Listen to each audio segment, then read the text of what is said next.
The first thing that's worth noting is just why now is really an important time for consumer. And it's mainly because, one, infrastructure has gotten better. There are many chains out there, Monad being one of them, that really is focusing on performance and throughput and reducing costs. Two, wallet UX is really improved. So we have now, through account abstraction, we have smart wallets. We have embedded wallets. There's an ability to sponsor gas for users, to interact with smart contracts in a much more seamless way than was possible before.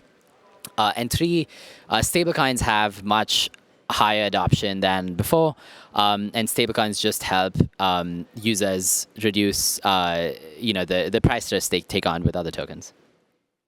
So today, I'm going to give a talk of 10 apps that can be built on chain, and we're going to do bounties of $100 each for 10 developers who build these apps.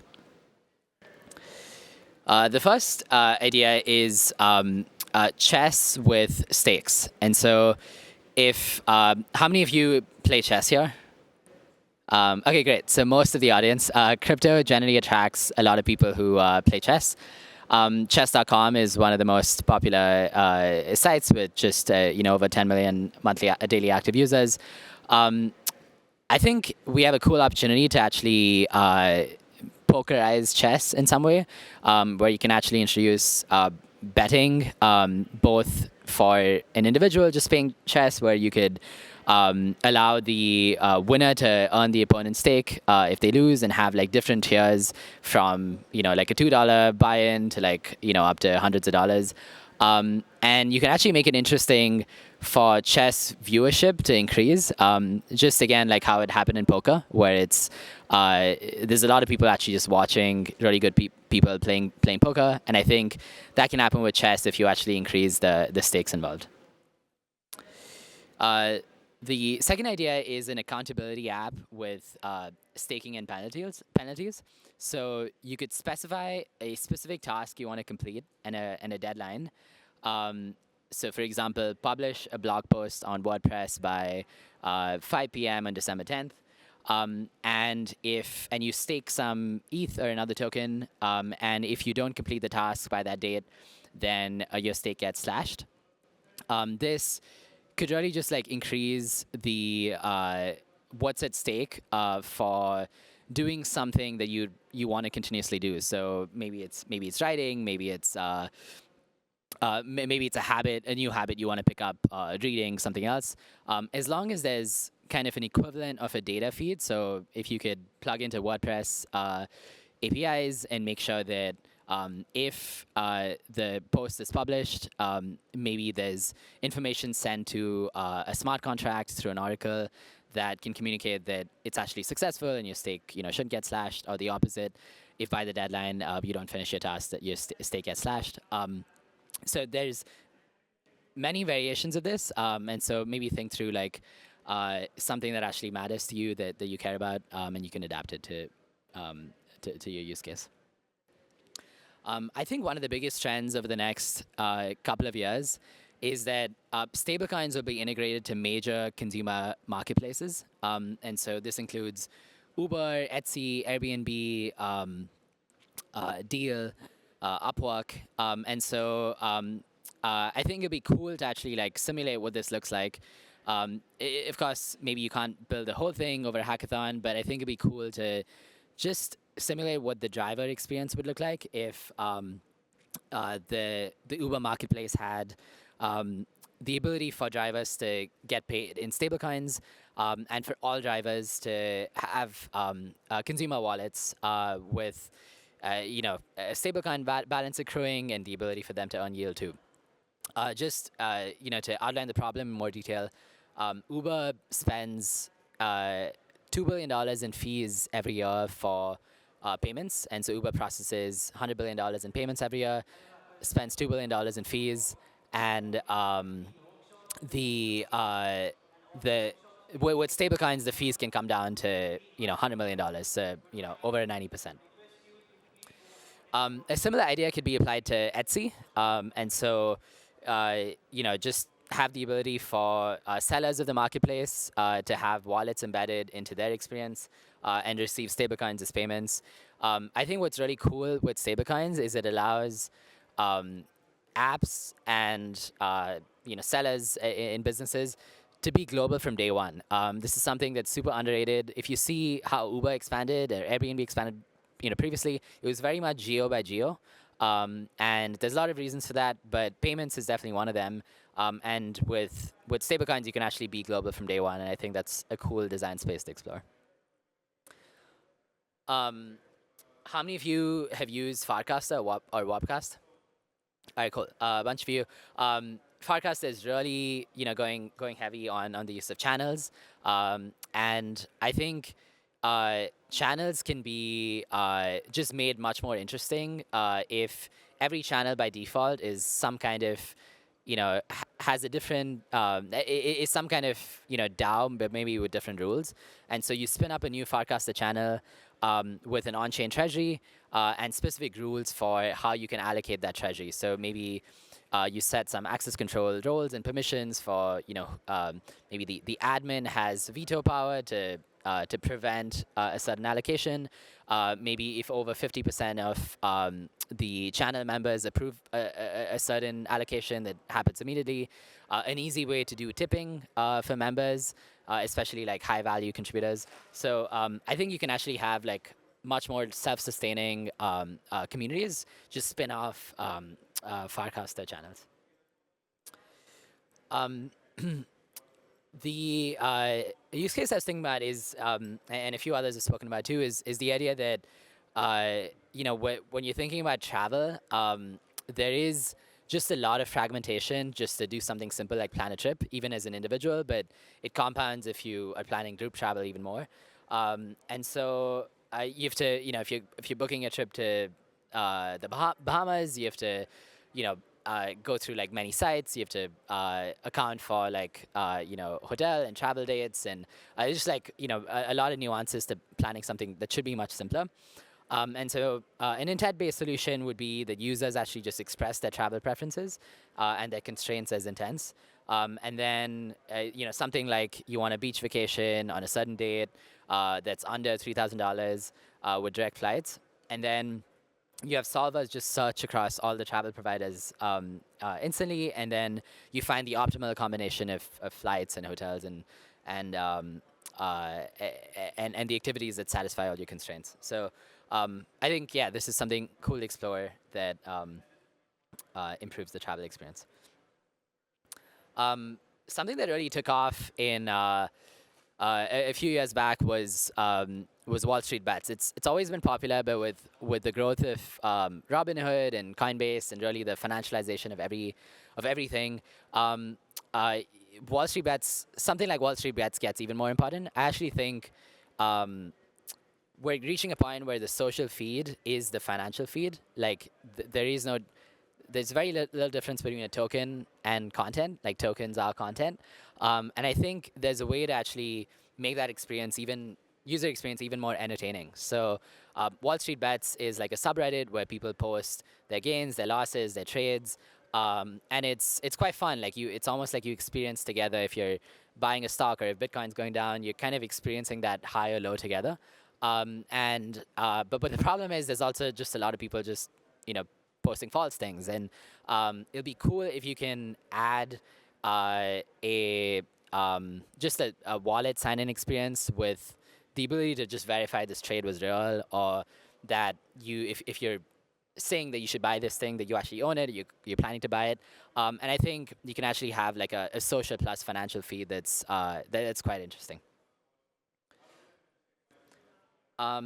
If you run or use Strava, I think there's a way to add. One cool thing about Strava is you have social accountability, and with crypto and tokens and borderless payments, you can actually add financial accountability too. So you could say something like, if you want to run a 5K run every day for the next week, you stake some tokens, and if you don't accomplish by a certain date, your stake gets slashed.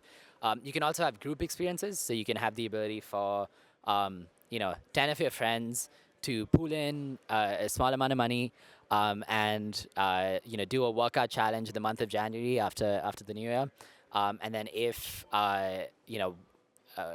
you fail in your goal, if you don't run every day or work out every day, then the pie gets split among all the winners. If yeah, so this idea is simply DocuSign, but on chain. So what would be cool is if you can basically have documents like to maintain privacy, a hash of a document that's signed, be on chain, and have a record of all your NDAs or these binding agreements between companies, and you have to create like pretty much in this case maybe a little bit more enterprise style experience. But this timestamp can replace what a lot of notary services do, and I think by making the experience really smooth, you can actually reduce the friction to actually get a document up. If you combine like LLMs that can maybe generate a new a new agreement with a service like this, you can actually replace the need for lawyers and notary services that are pretty expensive today. All right. This arose from like an on-chain book my show.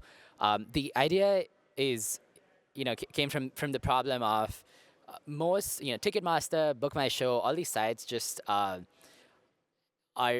pretty just have a very bad user experience, and they often have monopolies, and so one of the problems is that when you're trying to book a concert or a match, the initial buyers are just resellers, and they will hog up all the tickets and they'll resell at a really high price. And so an example was in the Coldplay concert in Mumbai.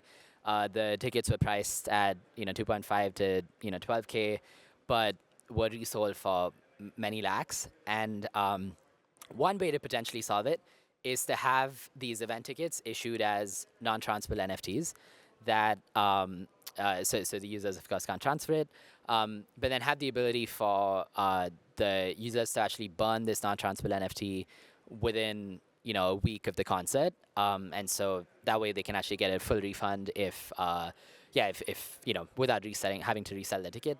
And then for every non-transferable NFT that's burned, you automatically replace it with another equivalent ticket that someone buys. And you can also do cooler things. You can impose price caps if you want on the side. But really a way to replace resellers that are pretty dominant. Awesome. So yeah, to recap, we'll do $1,000 worth bounties for 10 teams that build apps here. My Telegram is hello Shreya, so DM me if you have any questions. This is how you can get involved in Monad. Again, to recap, Monad is a high performance blockchain. We plan to launch testnet and mainnet soon next year. And we hope to get a lot of great developers like you guys involved. So yeah, this is my Twitter and Monad's Twitter. But yeah, thanks everyone.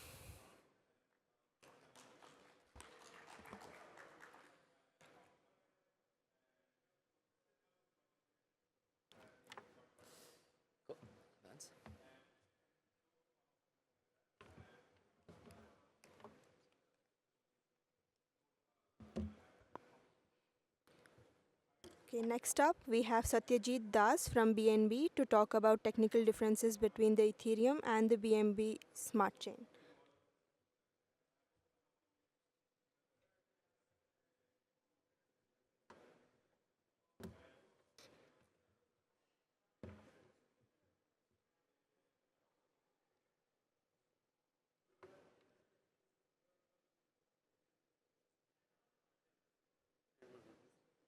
This one.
All right.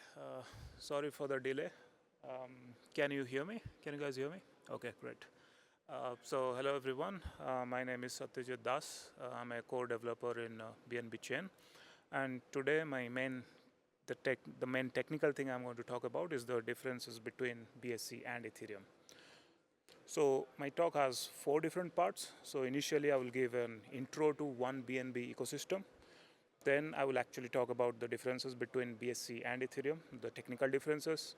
Then I will talk about the incentives that we provide as a ecosystem. And then I will talk about the prices which we are offering in this hackathon. Okay, so first an introduction to one BNB. So what is one BNB? Before I talk about what exactly it is, I want to talk about what problem it tries to solve. So in Web3, you can build apps, but during certain times, you may have to still rely on Web2 solutions. Okay, so we are usually partially on-chain, not necessarily fully on-chain. So what we want to build towards is to be fully on-chain. That means every kind of solution that Web2 provides, we should also have a Web3 component to it. So to do that, we're integrating a layer 1 called BSC, a layer 2 called OPBNB, and a decentralized data storage solution called BNB Greenfield. Okay, so our main idea is to offer a holistic solution so that you can build applications fully on-chain, so that you don't need to rely on off-chain stuff. So this is how the full ecosystem looks like. We have BNB Smart Chain called BSC. That's an EVM compatible smart contract settlement layer. Then we have OPBNB, which is a layer 2 roll-up architecture. And we have BNB Greenfield, which is a decentralized data storage solution. And all of them are essentially together through cross-chain compatibility. Okay, so and we have BNB token, which is common across all of them through cross-chain mechanisms. And we have Avenger DAO, which is essentially a security layer. So we take security extremely seriously, and because of a lot of hacks in the Web3 ecosystem, it is important to be secure. So smart contracts should not be able to be exploited. And that's why we have Avenger DAO to ensure security remains intact. Okay, so a little bit more about BNB Smart Chain or BSC. So it essentially acts like a DeFi hub. It's a mature infrastructure and ideal for asset issuance. It has relatively high daily active users. It's second largest with more than 5K plus TPS. It has low fees, so it's one of the lowest fees among the EVM compatible L1s. So it's on an average $0.03 per transaction, and it also acts as a governance chain. So next comes the L2 side of things. The L2 of BSC is called OPBNB. So it has very high TPS. So any L1, if it is already has a high TPS, then its corresponding L2 is automatically going to have good performance as well as low fees. So in this case, we have 5K to 10K TPS, and it's ideal for on-chain games and decentralized social media platforms as well as AI. It has it has one of the top daily active users and one of the lowest fees. So it's $0.0001 per transaction, and we have this extra feature where you can create your custom L2s. So we are creating this roll-up as a service. That service we are providing where you can create your own custom L2s based on your requirements. And then we have something called BNB Greenfield, which is essentially a decentralized data storage platform. So the focus is on hot, valuable data, not just cold storage data. And well, you may say, what's the difference between the currently existing solutions, such as Filecoin, for instance? So one key differentiator is the fact that it has this data access APIs, which makes it much easier for you to come from any platform which you are building, whether it's Web2 or Web3. You can seamlessly or very easily come to this BNB Greenfield solution. And also, it integrates with BSC and OPBNB very well. So yeah, that's about BNB Greenfield. And using these solutions, you can basically build anything you want, which are usually built in Web3, such as high-frequency DeFi or fully on-chain games using OPBNB, as I mentioned before. You can use decentralized AI or decentralized social media platforms. as well as deep in. So anything you can imagine, our system is there to help you. Okay, now coming to the actual more technical side of this talk, which is the differences between BSC and Ethereum. So before I talk about it, let's just answer why should we compare or how should we compare between different technologies or different L1s. So both are leading layer 1 smart contract blockchains, and as we know, BSC used to be a Go Ethereum fork. It started off as a Go Ethereum fork, but now it has significantly evolved. So it's better to understand what are the differences. And whenever you are comparing any two technological solutions, you should always think of trade-offs. So in this case, the trade-offs can be thought in terms of this blockchain trilemma, where this is essentially a triangle, where the vertices are security, scalability, and decentralization. So you can go for one of them. If you go for one of them, you may have to do some trade-offs for the others. Okay, it's very difficult to go for all three of them and successfully build the best possible solution. So here, if we think of trade-offs, we are talking about speed or scalability versus decentralization or security. So we'll see how these trade-offs work while we are comparing between these two blockchains. So a real-world analogy can be chess, as we talked about in the previous talk. So you can always, while you are playing chess, you can go to your opponent's half and target one of its components or pieces, but at the same time, the opponent can also attack one of your pieces. So it's kind of the similar mindset here. Whenever you are doing trade-offs, you have to be sure what you are going for and what you are allowing to have some trade-offs for. So first aspect we are going to talk about is this consensus and finality. So Ethereum has proof of stake consensus, where validators can stake and become validators. BSC has something called Parlia consensus, which is a combination of proof of stake and proof of authority. So what is proof of authority? It essentially means you need to have some sort of authority, or you need to pass some sort of filtering mechanism to be one of the validators. So it's not completely permissionless. It's not going to happen that you want to become a validator now and after like 5 minutes you are already a validator. You have to pass some sort of checks before you can do that. So it has currently 45 validators. We have plans to increase it to over 100, whereas Ethereum has more than 1 million plus validators. But then when you talk about finality, which means whenever you're submitting a transaction and you are sure that the transaction is going to be part of the blockchain and never going to be reverted again, in terms of finality, BSC is 6 seconds. So it's essentially 2 blocks. So BSC has 3 seconds worth of blocks. So after 2 blocks, our transactions are finalized. We are calling it fast finality. Whereas in case of Ethereum, it's over 12 minutes. So here, talking about the trade-offs. So if we are having a really, really decentralized solution with millions of validators, then if you are talking about finality, this information about the finality has to be passed throughout the network, right? So that's going to take some time. Whereas if you're having a smaller set of validators, you might be able to reach finality faster. So here, it's a good example of how trade-offs work when you are comparing between two pieces of technologies. So next comes gas fee structure. In Ethereum, as we know, we have EIP 1559. So there is this dynamic base fee, and there is also a fee burning mechanism, and that introduces the deflation. And it's slightly more complicated for developers compared to BSC, because BSC has base fee set to be always 0, and it's a bit simpler fee structure. And BSC has a slightly different deflationary mechanism. So it has essentially 2 different deflationary mechanisms. So one of them is we burn certain amount of BNB every quarter. That depends on the price and network structure. And then we also burn certain percentage of the developer rewards. So these 2 mechanisms keep BNB deflationary. There is no such mechanism where we are actually minting new BNB. It's only going to be deflationary. So that's a key difference. So next comes the architecture. So BSC has a single layer architecture, which means you are running one single program and you are having execution and consensus totally fully unified. which used to be the case for Ethereum, but about like 2 years ago that changed, and Ethereum now has a dual layer architecture. It has its own benefits. So the execution and consensus clients are separate. So it's more modular in nature, more secure, but it is a bit more complex to set up compared to BSC.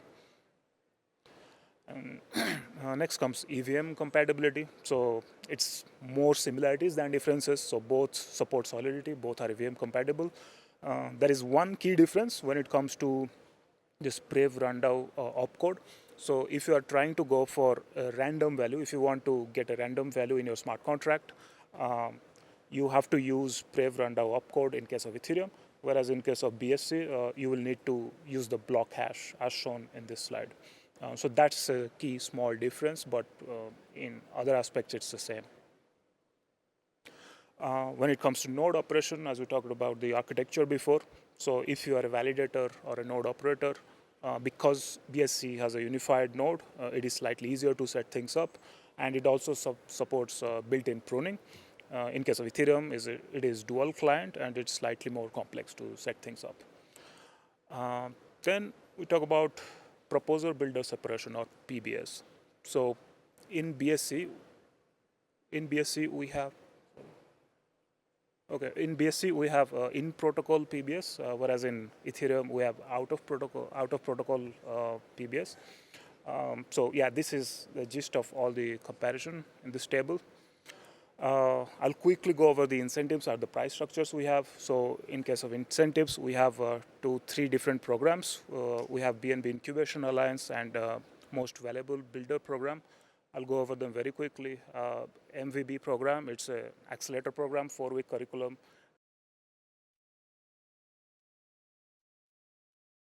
Incubation Alliance is essentially a one-day pitch event, a set of one-day pitch events with network of VCs that will really help you getting access to the MVB program grants and launch as a service package.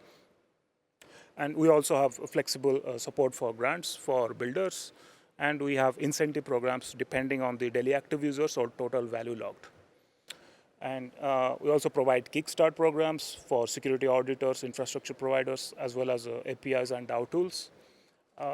Yeah, so now then next comes the expectations from this hackathon. So we want your imagination to run wild, so we are not giving any particular topic. You can build anything you want as long as you are developing on BSC or BNB ecosystem. Then you will be eligible for prizes. And if you require any kind of support, you can ask in our Telegram channel. The prices, the first price is $2,500, second is $1,500, and third is $1,000. Apart from that, we also have a Kickstart package for the first prize and the direct interview opportunity for MVB Accelerator. Okay, so feel free to connect with us in Telegram or Twitter or YouTube. If you have any questions, come to our booth. And finally, we have this free coffee, which is accessible till late night, so feel free to grab one. Thank you.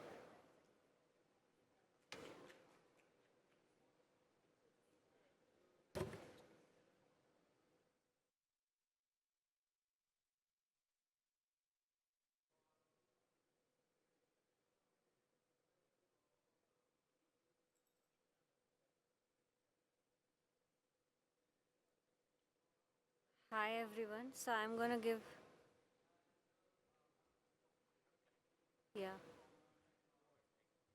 Start directly in the mic itself. in the mic. Yes. Yeah. You'll hear directly in their earphone. Yeah. That's just good to go, right?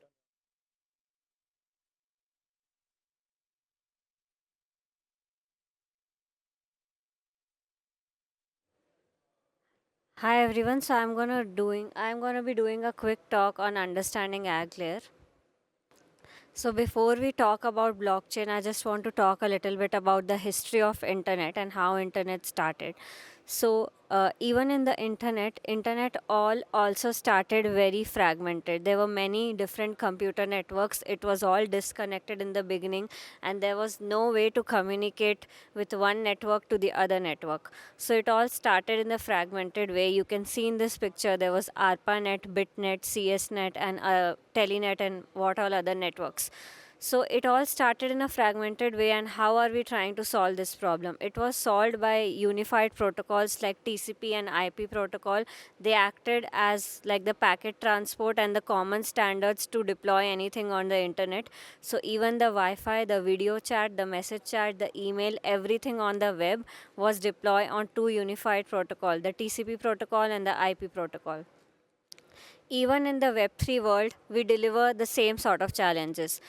Everything in Web3 is fragmented. There we have scalability issues, we have security issues, and obviously we have UX issues. Now, how are we going around to solve it? The current scenario is that we can't beat the NASDAQ. Obviously, we want that anything in Web3 should be as big as possible in the Web2 world, because Web2 took over Web1, and we want Web3 to take over Web2 as well. But we see that in NASDAQ we have up to 250k TPS speed, but in any other blockchain, be it in L1 or L2, the scaling is done in a way that it's only to maybe 700 TPS and not more than that, or 800, maybe at 1000, but not at 250. So to beat that, how can we do this? We need to solve the scalability, we need to solve the fragmentation, and we need to solve the UX to onboard the next 1 billion people. So what are the potential solutions that we can think about? Are monolithic chains the solutions? So monolithic chains, the problem is they are not fast enough. Any chains can be monolithic, but they are not fast enough. Then it comes to modular chains. Modular chains like Polygon ZK EVM, Polygon POS, even ZK Sync Era, Arbitrum 1, these are all modular chains. Layer 1s, layer L2s trying to solve the scalability issue. Yes, they have solved the scalability issues, but the Web3 is still very fragmented. Then the only solution that we could think about is, how about we bring all of the chains together?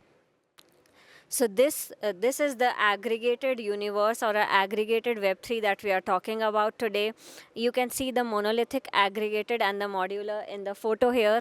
So when all of them are combined, we get aggregated. So because we have different multiple L2s and L1, we have fragmentation of liquidity. For example, if you're on a non-EVM chain, you will need a different wallet. And if I am on an EVM chain, I'll need a different wallet. So that sort of aggregates and fragmentation of liquidity. So we have three pillars in decentralization: security and scalability. Once we want all of the threes, we have to aggregate all the blockchains together. So what is an aggregated blockchain? We have been talking about ag layer, but to understand aggregated blockchain, it's very simple, that it's a horizontally scalable multi-chain networks. So these days, it's not as easy to spin up a new chain, but I am sure in the future that we are looking at with the AI at scope is going to be very simple to spin up a new chain. So that is what we are bullish about, and it's going to be horizontally scalable network. So what is ag layer? Ag layer is Polygon's effort that we are trying to make cross-chain settlement layer that can unify liquidity, user accounts, and state of all the aggregated chains. Once all of these states are sent in their own different blockchain, we send and we post the finality to Ethereum, the layer 1. So get aggregated. Ag layer is obviously solving the scalability problem, but apart from solving scalability, it is also solving the fragmented liquidity problem. So what it does is it unifies all the liquidity. You can see in the diagram, I have CDK chain, I have ZK EVM, I have immutable ZK EVM, and I have Polygon ZK EVM. Then all of these chains go to the aggregation layer, and then the finality is finally posted to the Ethereum layer 1. So how does the architecture of ag layer looks like? We have different CDK chains sitting on the top, and then there is the pessimistic proofs, then the proof aggregation, and then we have a unified bridge contract, and then the Ethereum. So the one of the biggest misconception when we talk about interoperability, or when we talk about unifying the fragmentation, we just assume that we are doing it to a bridge. But ag layer is not just a bridge. Ag layer has many different components, one of them being pessimistic proofs, proof fabrication, and we'll see that in the next slide. But what it does is it blends most of the monolithic and modular chain to provide a UX that from a front-end user's perspective feels like using a single chain. So you could send assets from a non-EVM chain to an EVM chain seamlessly without the user knowing that you are using two different accounts. Now, how does it really happen? How does it really work behind the scenes? Is there are four potential different components that are involved in making this happen. One of them is pessimistic proof, the second is proof aggregation, and the third is unified bridge, which is what people think that Aglier is all about, just the unified bridge. And the fourth is fast interop. So pessimistic proof, starting with pessimistic proofs, that is a security layer that, for example, if I am deploying or if I am withdrawing 10 ETH, I cannot withdraw more than that, because the amount that is already there in a chain is the amount that has to be come back. So how does it work? Pessimistic proofs are very pessimistic in nature, in the sense that I am only trusting the chain I am on. I am not trusting any other bridge, and I am also not trusting the chain that I am getting assets from. So it works in a pessimistic way. The second portion of this is proof aggregation. This helps in sort of lowering the cost, because you as a chain gets the customizability to decide when do you want to send the proof to Ethereum, be it in 2 seconds or be it in 2 days.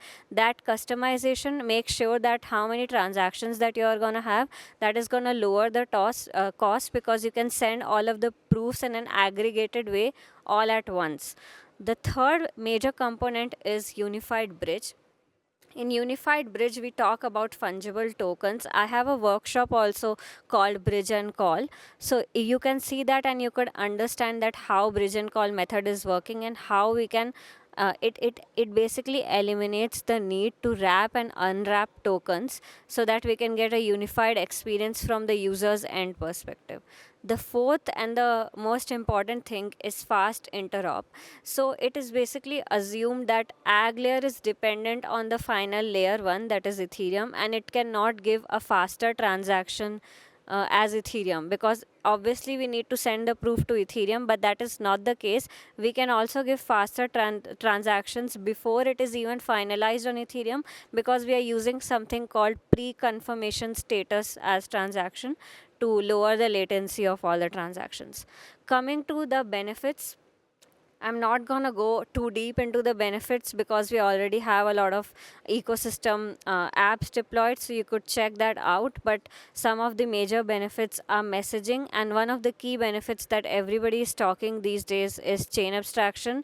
But when I say interoperability, or when I say we are solving the issue of fragmentation, people just assume that it's a chain abstraction solution, but that is not the case. We are talking about safe cross-chain transaction, native tokens, and also compatibility. So right now, Aglier is only compatible with Polygon's CDK chain, but going ahead, even in the month of December and January 1st month, we are going to go ahead with some of the optimism chains, and also some of the non-EVM Solana-based chains. So it's not going to be just EVM bridging, but non-EVM to EVM bridging as well. And we already talked about low latency and how fast the transactions could be, because we are using the pre-confirmed state of the transaction. One of the key use case that I'll be discussing is cross-chain native token transfer.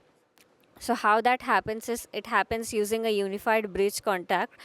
So a user can send Ethereum from Polygon ZK EVM to immutable ZK EVM, and then receive the exact same Ethereum rather than just a wrapped token like ETH token.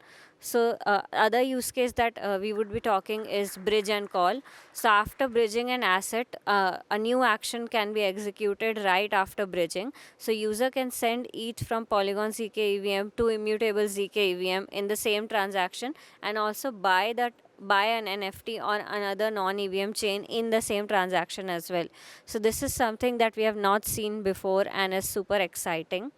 So in the unified bridge plus AG layer version 1, we upgraded the bridge to support many CDK chains, and we did cross-chain assets to move through bridge, and we also improved the security. But in the AG layer version 2, we did aggregated proofs for faster transactions and lower cost. We also enabled the fast path, and we lowered the cost because bridge is only receiving one proof at a time. That is also customizable. So the next thing comes, what can you bridge? people assumes that I'm talking about just fundamental or fundamental asset, but that is not the case. You can send Ethereum and you can also withdraw USDT from different layer like X layer from OKX and then deposit it to Yearn. So that could also work together. This is the workshop called Bridge and Call. You can scan this QR code if you want to get to the workshop to see like how a unified bridge and call function looks like, and you can also build on this.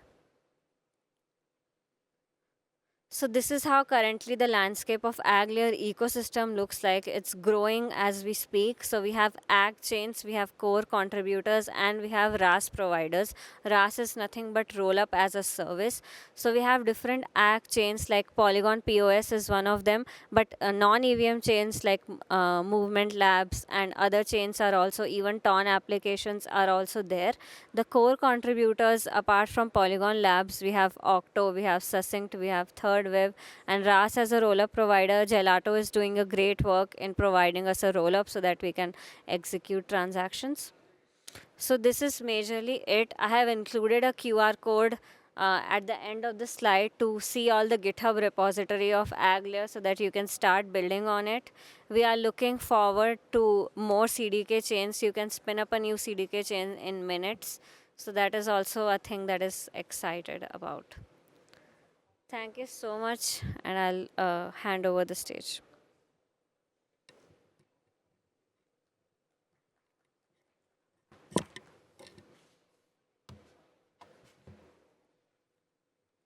Thank you, Reeth.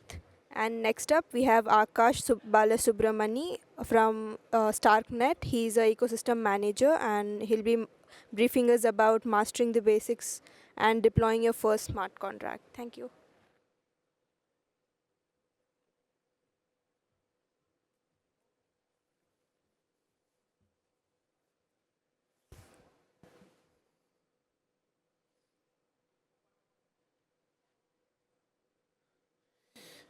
Okay, so hey everyone. So today we'll be looking at Starknet and Cairo 101.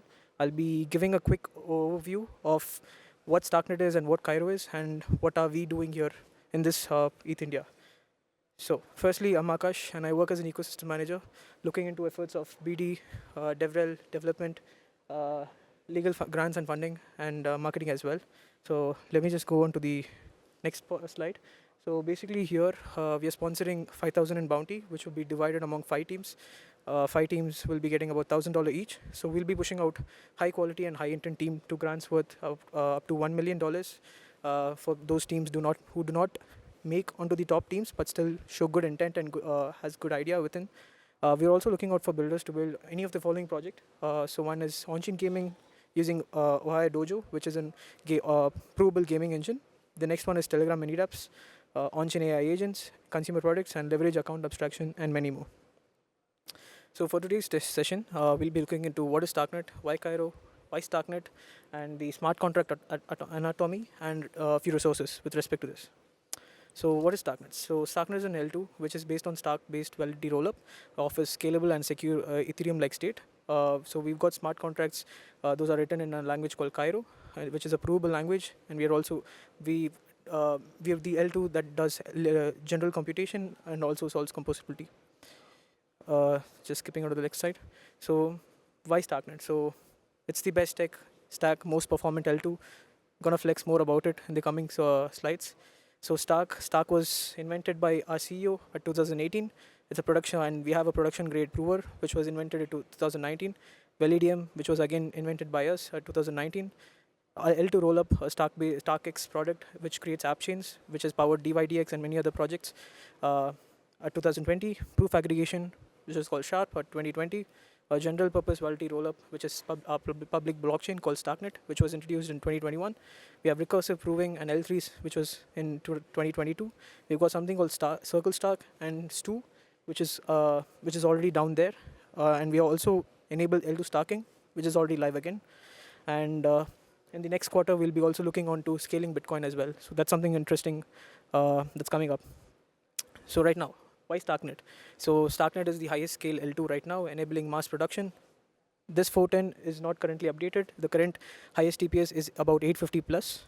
And We offer the lowest cost L2, which is affordable to everyone, which is around now 0.001, which is going to decrease by another 2x in the coming 3 months, and going to reduce by another 2x to 3x in the other coming 8 months. The reason is we've got Stone Prover and we've got the Stone Prover and Stew Prover. Stone Prover, while comparing Stone Prover and Stew Prover is about 20x better efficient than Stone Prover itself, and that's the reason. A bit of what is Starknet. I think I'll share this much more in the QR code itself. Since I've got just 20 minutes, I'll just flow through. So why Cairo in the first place? So Cairo is a smart contract language that's used in Starknet, which is a provable language. Now why Cairo in the first place? Just giving a real life example. For example, say that there's a scientist working on how to save fuel. So he's looking onto best launch directory, best launch window, and best trajectory to go onto a planet. And engineers create an algorithm in Rust. Now the current issue is that, for example, in order to run this particular program, the Rust program, we will need a supercomputer in order to run this particular program. It's just a hypothetical situation here. So say that the supercomputer is only available in one country, which is our rival country. I don't think anyone would trust us, right? So for example, say that your country, which you've written the program, the code, which is being executed on the supercomputer in the rival country. Now, once you've executed, you get the result. But is this result trustable? No. Supercomputer can malfunction, or rival spy agency can sabotage us as well. So what's the solution to this? So for example, say that this particular program was written in Cairo.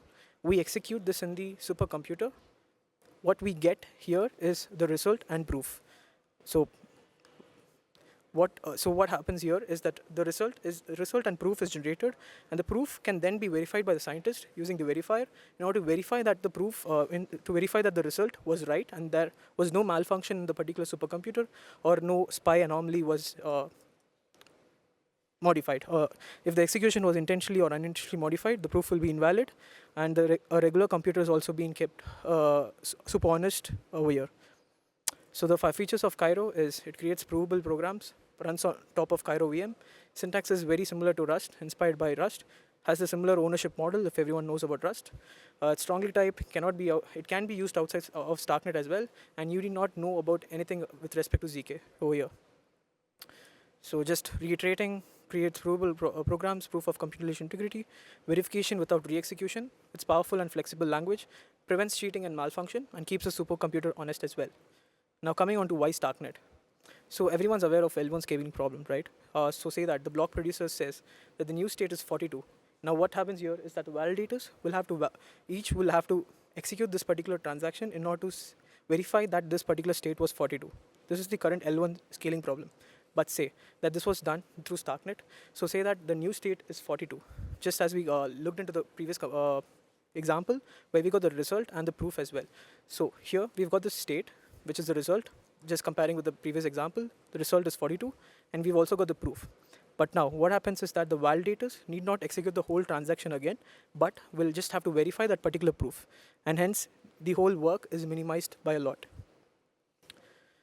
So this is just a graph between the execution and verification and how efficient it is. It's just a graph here, just to portray the difference. So validity proof is basically computation. For example, you can compare this with a zip file, the compression of a zip file into file size, a particular file size. So that's how validity proof works over here, just to give you a real life example. So validity proof, use of zero knowledge proofs, it's used for compression and not for privacy. So if the output is the output is the result of the program plus the inputs. So outputs can be verified without inputs. So based on snarks and not based on snarks. So these proofs can be verified by any entity. They do not. So there's no trusted entity needed. This is the whole difference between snark and starks proving as well, and efficient proving and verification as well. So here's just a quick example or a comparison between the stark and snark. So the verification time on stark is log square n, while on snark is constant. The proof size is comparably large while compared to snark. But apart from that, the proving time is much better than snark. Trusted setup is not required for stark, whereas for snark, yes. Quantum secure, starks are quantum secure and snarks are not quantum secure, and this is what Vitalik is also focusing towards as well. Okay, now coming on to why Cairo VM and not EVM. So we had that talk a lot about it. So we focused more on the performance more than the compatibility itself, and that's the reason that we've stuck with Cairo VM itself. Just to run through again, why StarkNet? It's optimized for ZK Tech, more computing power, much lesser gas fees, secured by Starks and also Ethereum. Has a powerful programming language, battle-tested tech for 2 years, and has secured more than 1 trillion. And withdrawal assets to L1 is in 4 hours, the updated time, and there's no trusted setup required. Now coming on to the smart contract anatomy for people who are hacking on StarkNet. So the way that you initialize a contract is basically use mod counter contract, which is your contract name, and all contracts are supposed to have a storage, and hence you use the decorator hash storage and struct storage. It's an empty storage, so every contract will have to have a storage in itself. Now, a constructor. The way that a constructor, everyone knows, if everyone knows, has been writing in Solidity. A constructor can only be called once when the contract is deployed. This is a way how you use a constructor. Here, ref self contract state is nothing but trying to access the contract state, as in like the storage of this particular contract. So that's why you say self dot counter dot write in order to write the value here. Exposing the functions to external functions. So in order to have external functions in your contract, you use a decorator called ABI embed, and hence it enables you to expose your functions. So here we have something called self and ref self. So self is only used for reading the values, whereas ref self is used for writing the values, and hence you'd see the difference. So this is known as a snapshot, and this is basically a write function. Similar to how I explained in the last one as well. Now we just say self.counter.read. We use self to access this contract state, .counter state variable, .read to read the value. And self.counter.write to write the value, accessing the contract, the state, and what action it is, and then we just increase the counter. Same goes with get counter as well. These are the interfaces similar to how it's in Solidity as well. We implement these so that it's just a standard way of how we could use it for integrations with other dApps as well. So here's pretty much a whole contract on how you can explicitly have explicit interfaces, and this is like the nomenclature of writing a simple contract. I will be showing, so I will be tagging all the resources at the end. And also, if you have any questions with respect to Cairo, feel free to come by our booth, and I'll be able to help you out there as well. Just skipping this as well. So events, I think I'll just skip this for now. So we use dispatches for now to do contract to contract call. So we use something called dispatches. So we say use super idata dispatcher in order to call this particular call or interact with this particular function. We say use super idata dispatcher and dispatcher trait, and we put in the address, and then we just access the dispatcher and access this particular function in order to access the data from that particular contract. Just running through quickly. Okay, let me just come to the resources part. So we have ASDF, we have Scarb. Scarb is like the package manager, similar to Cargo in what we have for Rust. And then we have Foundry, similar to how we have for Solidity. And we also have extensions, Cairo extensions. So we also have all the documentations with respect to Cairo, StarkNet book, StarkNet Foundry. Starkly is like a command, a CLI for interacting with your contracts. And we also have something similar to Solidity by example, but for StarkNet, and Cairo by example as well. So these are few exercises, but people who are interested, please come to our booth. I'll be able to help you guys out. We'll be here for 24/7. We'll be able to provide you all developer support, and also be able to give you project ideas on what we would like to build as well. But yeah, that's pretty much it. And thank you guys. I'm sorry. Here's your resources. All the resources with respect to StarkNet is available here. Anything with respect to any doubts, you can just ping me off. Thank you so much. Thank you.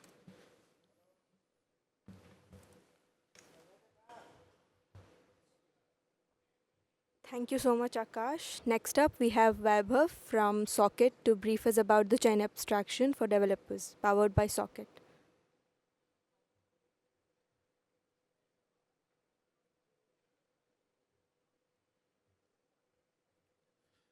GM guys, Hope you guys can hear me. This is a pretty nice, unique setup. Um, Hoping my laptop works with this thing. One sec, guys.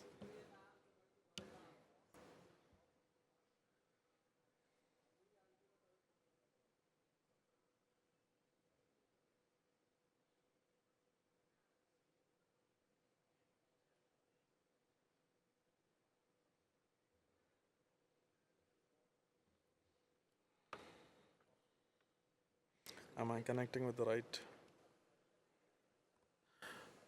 All right, guys. Yeah, I'm used to getting a feedback from the speaker here, usually, but it's a pretty cool setup. Really nicely organized. I'm just waiting for my slides to load. Hopefully, any second now. Or maybe we just roll like this.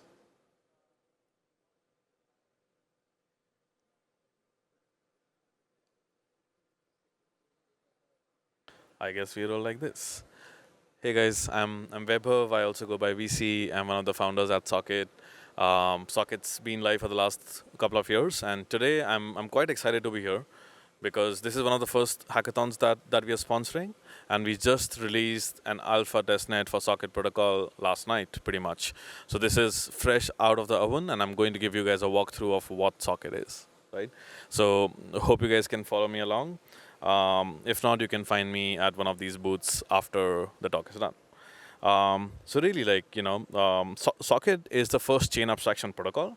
And what does chain abstraction mean, right? So chain abstraction is pretty known for the end user. For example, you can think about chain abstracted balances as something that is making it super easy for you to perform one-click action with assets spread across all networks, right? So you might have 100 USDC on Arbitrum, you might have 100 USDC on Optimism, but now boom, you can spend 200 USDC on Base for any action that you want pretty much instantly. So that's like chain abstracted balances, sort of removing the balance fragmentation that we have across all chains.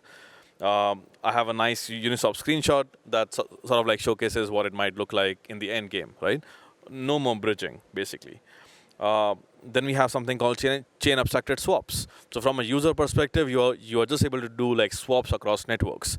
You no longer bridge. You just go from this thing called Luna on Base to WBTC on Arbitrum. You just do swaps. You don't really care about bridging. So that's chain abstracted swaps. Then we have chain abstracted accounts, which is the same concept but applied to like smart contract wallets. So all of this is like very cool and intuitive from a user perspective. But really why I am here is to talk about chain abstraction from a developer lens, right? Because I used to write a lot of code before, not anymore. The team at Socket is super talented, so my PRs don't get merged anymore, sadly. But really, I do understand the developer pain here. Why manage your contracts across like 10 different networks? Super hard to manage, super hard to configure. Your users need to bridge. It's just an awkward building experience. And if you have to compose, or let's say if you decide to build on a chain that does not have Uniswap, or if you decide to build on a chain that does not have pump fun, all of those users can't use your protocol directly. So you can't have your smart contract on this chain that you are on, talk to another smart contract on that chain without passing some like awkward messages between two different smart contracts. So I think that's what I'm here to talk about, right? So I think chain abstraction is, other than just being a new paradigm for users and user experience, it's also a new computing paradigm for developers, right? So chains are like, all of us think about chains like some like weird, sort of like L1 thingy, L2 thing, super complicated, but really just like think about chains as servers and databases, right? And chain abstraction enables you to like forget about your application and that it's deployed on a particular chain. Your application now sits globally across all chains at all times, and any user or any asset on that chain can directly talk to your application pretty much directly, right? So far, all of us are used to sort of like deploying our contract on a chain and executing our contracts on that chain. But what if you could build somewhere else and just execute your smart contracts on chain? So today you build and you deploy and you execute on the same layer. What I'm asking you to do is sort of like build on this chain abstracted platform, so such that your contracts can get executed on any chain at any point in time, right? right? So I think Vitalik also talked about this general play in one of the posts called Glue and Co-processors, where he was talking about how modern applications are built out, where there's usually this component of glue, which sort of like holds multiple processes together, and then you have multiple co-processors that are just doing the execution of things, really, right? So I think we want to like bring that to Web3, right? This is how your normal Web2 applications also work. There is a API gateway, and then you have microservices, and you sort of like deploy and scale horizontally, right? So what is Socket Protocol? Socket Protocol is a developer-facing platform, right? It is not a chain. It is not a roll-up. It's a platform that you can use to like build on chain, right? We enable developers to write something that we are calling an application gateway, which helps users and developers manage their on-chain contracts better, or like interact with their on-chain contracts better, right? Socket makes sure that developers at all point in time have like full control over the core infrastructure and are able to like modularize and like sort of like tweak with essential properties of this core infra that is Socket that is being used for their on-chain applications, really, right? So my argument is that gateways, these application gateways enable chain abstraction, because now application developers can write logic that runs off-chain and combine that with logic that runs on-chain, right? This off-chain logic can be written in simple Solidity. And these off-chain programs are run by these entities that are called watchers. If you can see them on the image there are like 4 different watchers of like different colors. So you deploy your contracts not just on-chain, where I've written like your on-chain smart contract, that's your on-chain smart contract, but now you can also write your gateway and have your gateway talk to your on-chain contract and provide the seamless chain abstraction to the end developer, right? So I'll just like quickly walk through to with some Solidity examples to show you what the difference is really. There is no need to like look too much into the code. It's just there for the reference. But if you quickly look at the image that I have here, there is a contract called first node, there is a contract called second node, and there is a contract called ordered noter, right? And there is only one function in ordered noter, which is write notes. And all it does, it calls like the 2 node contracts, and that's pretty much it. Like really simple contract. We have first node, second node, and an ordered noter that calls both of these contracts. That's pretty much it. All of this is happening in a single chain right now. What you want to do next is sort of take these first node and second node contracts and put them on different chains and see how you would compose them in like today's world where chain abstraction does not exist. How you would do that today is by passing messages between these two contracts, and that is pretty complicated. So I have just added the code here so you can like see how complicated it is. Oh, I know it's pretty blurry, so you can't like read much, but this is how much code you need to probably write to have these 2 smart contracts compose and talk to each other, right? Although with chain abstracted composability, now the first node contract can be on chain A, second node contract can be on chain B, but just like the first example, where the write node function was just able to call set node, in chain abstracted composability, you can do the same thing. The only difference is that async modifier, which you guys probably can't read at the moment, that's the only difference, right? So you just add an async modifier, and now you can do asynchronous calls in pure Solidity, right? And this thing is running in this watcher node that I was like talking about before, right? So I think like this is what we are here to sort of like present today, and something that you guys can build upon. Would love if you guys can play with this stuff and build some cool things. Now, other than just like composability, since this application gateway sits above all chains, you can run some special logic here. I call this special logic pre-execution logic. So think about this stuff as logic that you want to run before your on-chain contracts are executed.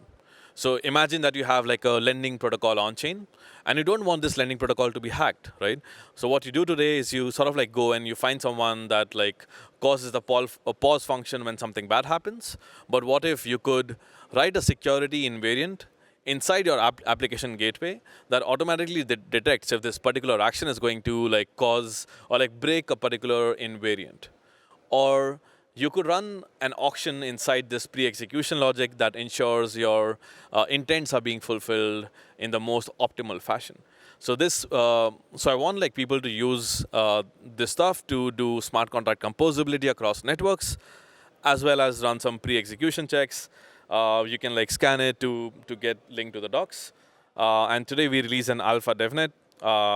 We are running a single off-chain VM at the moment, a single watcher operator. You can scan the QR code. You will go to the docs where you can find like how to interact with that VM and how to build on top. We have some very nice bounties out there, very really like edge case bounties, and that is what I want you guys to do, sort of like explore the edges of this stuff. So I want someone to build a horizontally scaled application. So instead of you deploying a contract on one chain, deploy a contract on n chains. And then whenever there's like a lot of traffic, instead of sending it to one chain, you like spread it across n number of instances so that your users are paying a minimal gas costs, right? So that thing can be super cool. Then there's just like a general bounty of like pre-execution and composability, whoever cooks up the best thing with it. And then at the end, I would love to see someone cook up with AI agents and socket protocol. There is one I particularly like called ELISA framework, but feel free to use something else if you like it. We want to do, so we have a starter kit that you can like download, clone, and start using. We have Francisco here from the socket team who will give us like a quick rundown of the starter kit.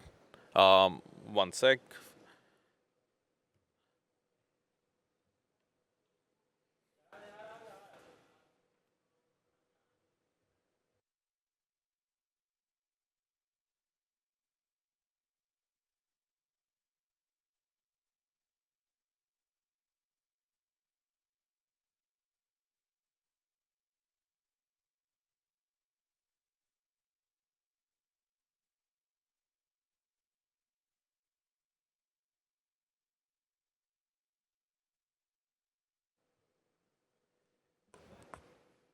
Hi, can you hear me?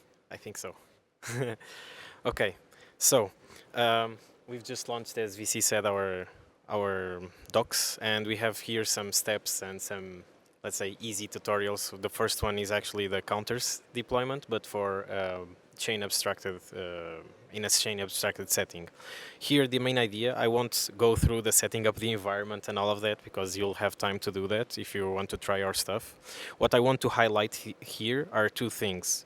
The first one is how are the contracts actually deployed? And the second thing that I want to highlight is actually how can we then actually trigger things on chain in a very easy manner, okay? And so for that, I want to go first to the first one contract, which is the counter deployer. And this is the counter deployer. It's a very small and simple piece of code.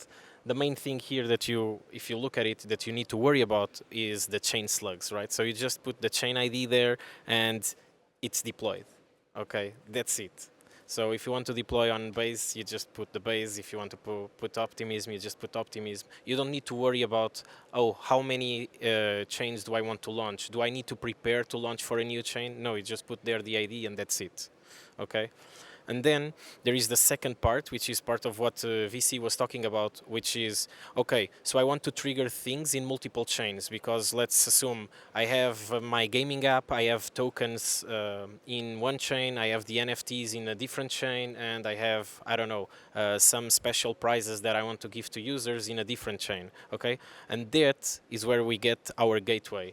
The gateway you can think about, as VC showed you on the slides, as the glue that connects all of them together, okay? So here we have a very simple example with a for loop that goes through the counters in each chain, okay? And just increments those counters in the different chains. And here is where you actually make it shine and socket shines, is that you can trigger these actions here in these functions in a asynchronous manner, okay?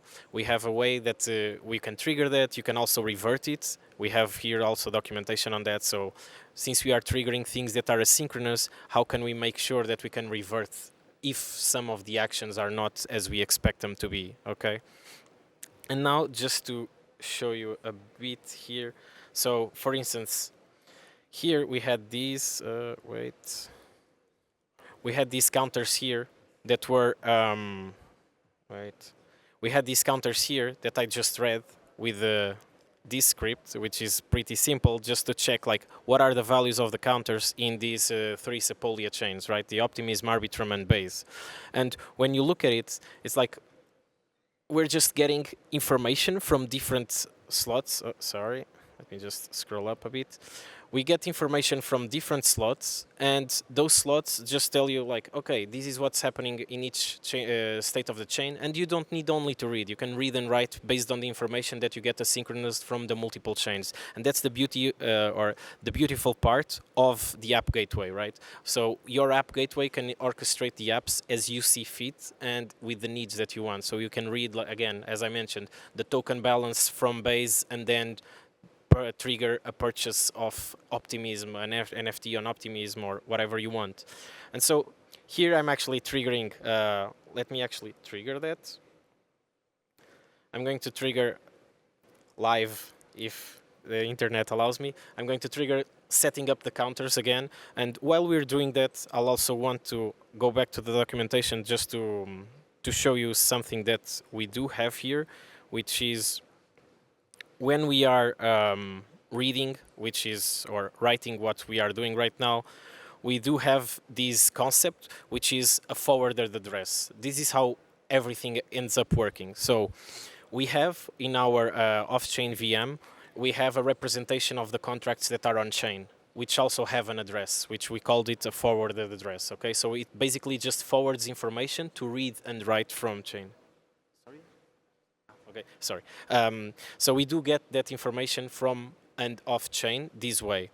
The nice part of having these addresses is that, as you saw, you can just keep coding in Solidity. If you're using Foundry, or if you're used to using Foundry, you just use Solidity, and here you keep using Solidity. So you just write everything that you need to do. You don't need to worry about if that chain has some particularity when reading or writing, because that will be handled off at a later stage, or in the infrastructure level, right? And then you can just get your information here. Let me just check. Okay, we have it written. So we do have also some APIs available, just so you see. We also have some APIs available that allows us to know the state of our transaction, if we get internet to do it. So as you can see, the previous one was already, the promise was resolved. Since we have this asynchronous manner, we brought the concepts from JavaScript that already have asynchronous and the promises, and that's how it actually works here as well. Okay, it's still loading, no worries. While it's still loading, we can still talk about this topic, which is, okay, we just loaded the transaction. The transaction is being sent on-chain through the Watcher VM, through the multiple ones, and while it's sending the transaction, since we don't know if it's doing it, let's just also check the counters to see if they are increased or not from the previous values that we had. While it's running that, I also want to highlight that, as you saw from VC's presentation, we do have a lot of use cases. Here, some are of them that we also have bounties on. So for instance, here, leveraging sockets for horizontal scaling, meaning that if you want to reach out to the multiple chains that you have and create applications that need to reach all the users in different chains, this is how you can do it. For instance, we have here another more complex example after you go through the counters. We do have here an example for an ERC20 that is airdropping to all chains at the same time. Okay, so it means that you can just get this code that it's here. So we have our token, which is a pretty simple token, and once we get to the gateway here, we can just airdrop those users. Okay, so here it's just multiple ideas of how we can scale, and honestly, it depends on what the projects want to do, because we're giving you the Microsoft Word so that you can build your document, okay, and you can build your application and build it in a way that does what it's supposed to do for you. Okay, so here it's actually resolved, so we should be seeing, okay, it failed to read on the internet.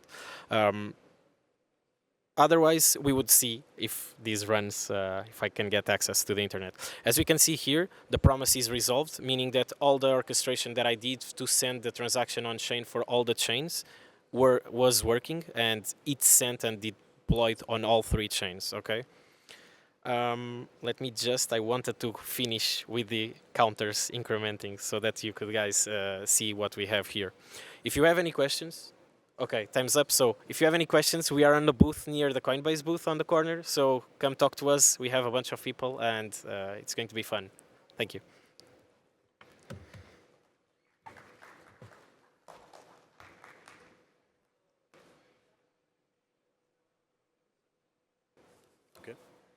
It's on. All right, so we'll get started. Do you know me? Do you know base? Okay, so I'm not gonna like waste a lot of time, but I'm gonna just like quickly talk about things that you should be thinking about when you're thinking about building on base, right? So for those of you who don't know, Base is a layer 2 solution built on top of Ethereum with the largest L2. And we are very excited about building particular themes around like consumer and AI. And the CDP team is here as well, which is the Coinbase developer platform.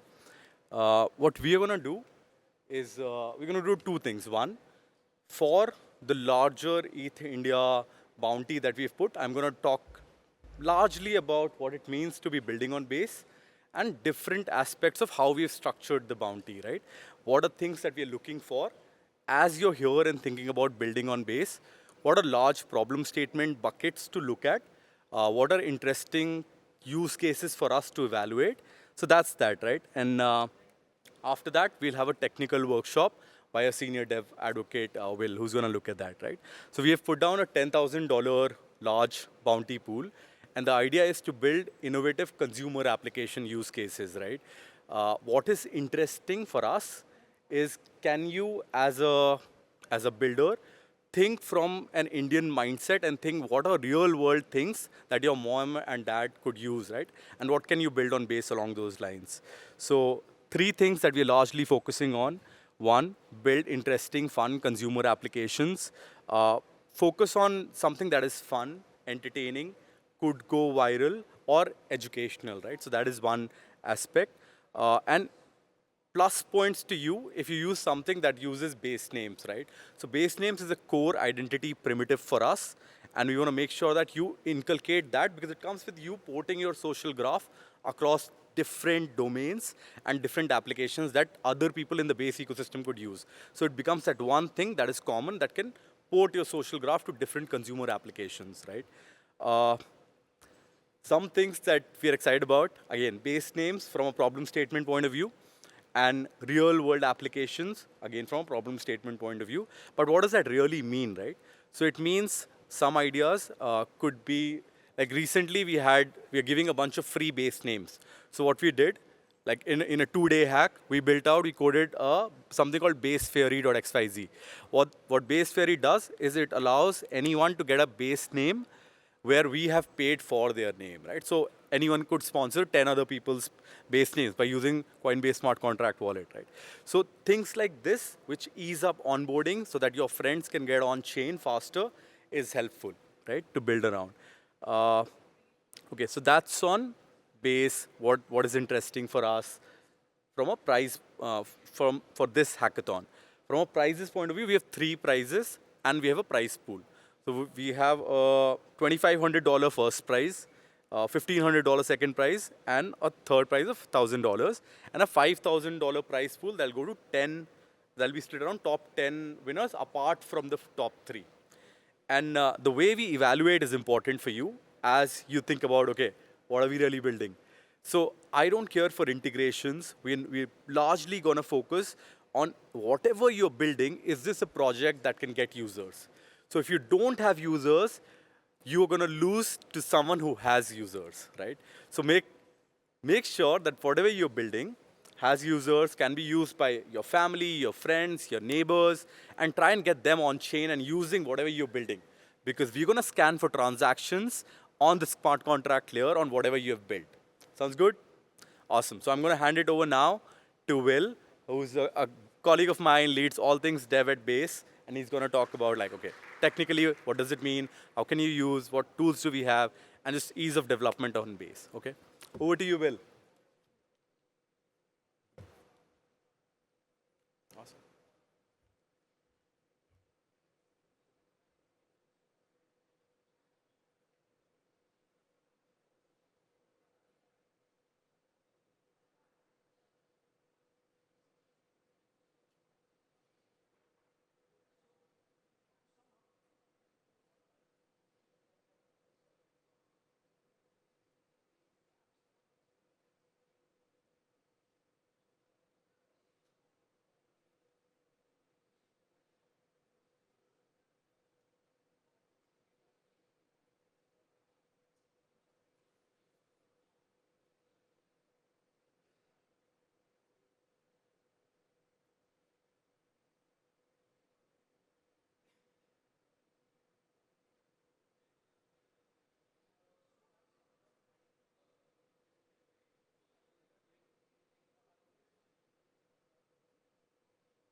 All right, let's do a quick audio check.